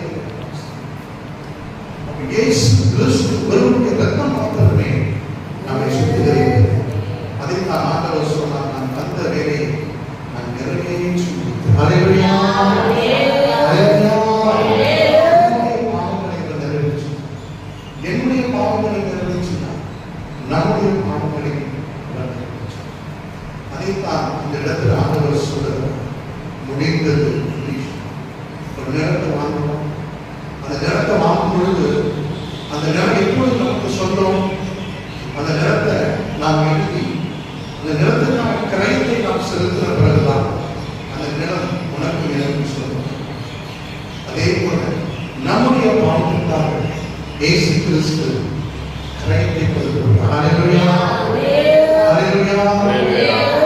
அவருடைய கிரயம் செலுத்தப்பட்டது. நீங்களும் நான் அந்த ரத்தத்தினாலே மீட்கப்பட்டிருக்கிறோம்.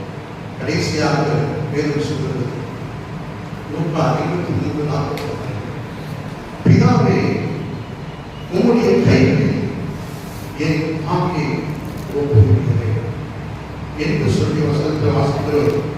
அதே வசனத்தை பாருங்க 23:44 வாசிக்கிறோம்.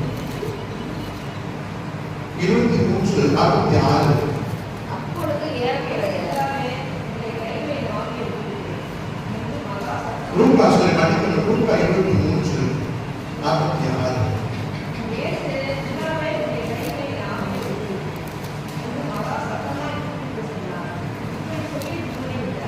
இயேசு பிதாவே உம்முடைய கைகளில் என் ஆவியை ஒப்புவிக்கிறேன் என்று மகா சத்தமாக சொன்னார். இப்படி சொல்லி ஜீவனை அநேக கிறிஸ்தவர்களை பார்த்து சொல்கிறார்கள், நீங்க உங்க கடவுள் மருத்துவராச்சு, மருத்துவர் எப்படி கடவுளாக முடியும்? மருத்துவர் எப்படி உங்களுக்கு தெய்வமாக முடியும்?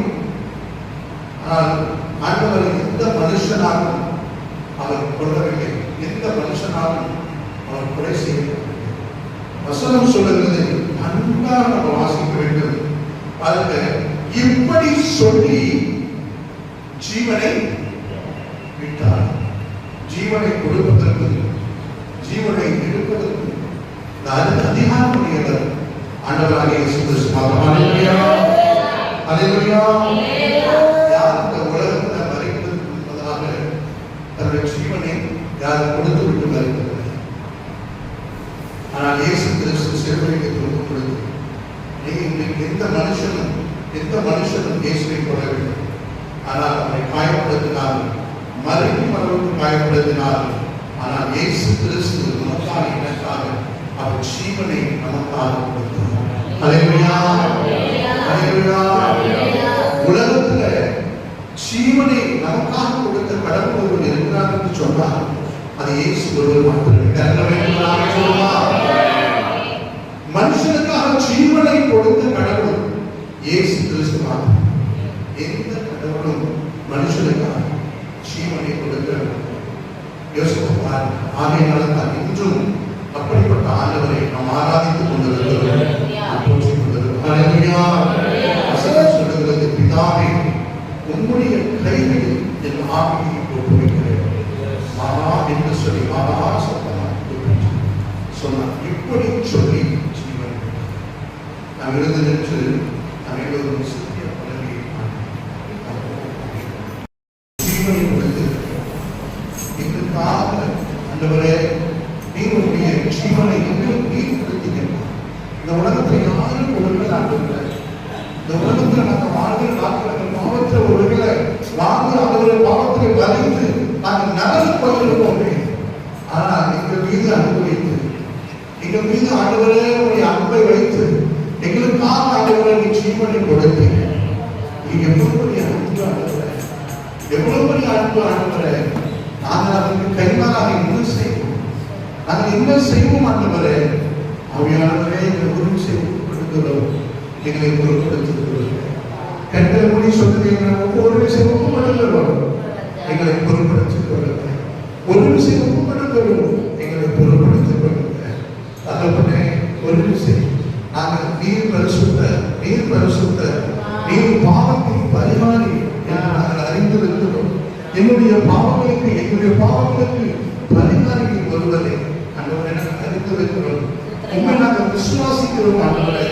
இந்த பாவத்திற்காக நீ மறித்த இந்த பாவ மன்னிப்பை நாங்களும் பெற்றுக்கொள்ள வேண்டும்.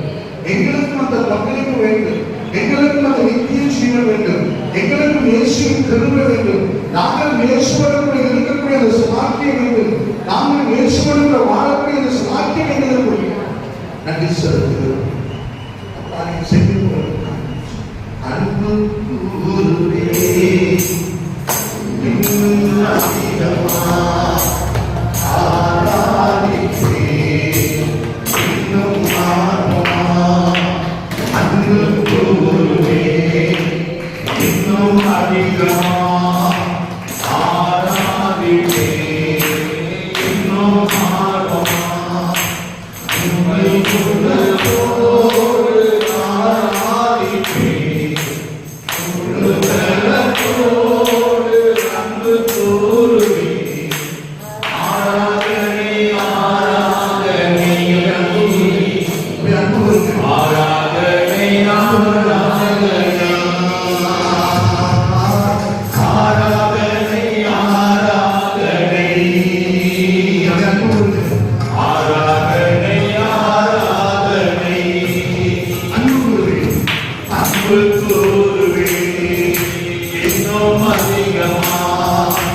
இயேசு கிறிஸ்துவின்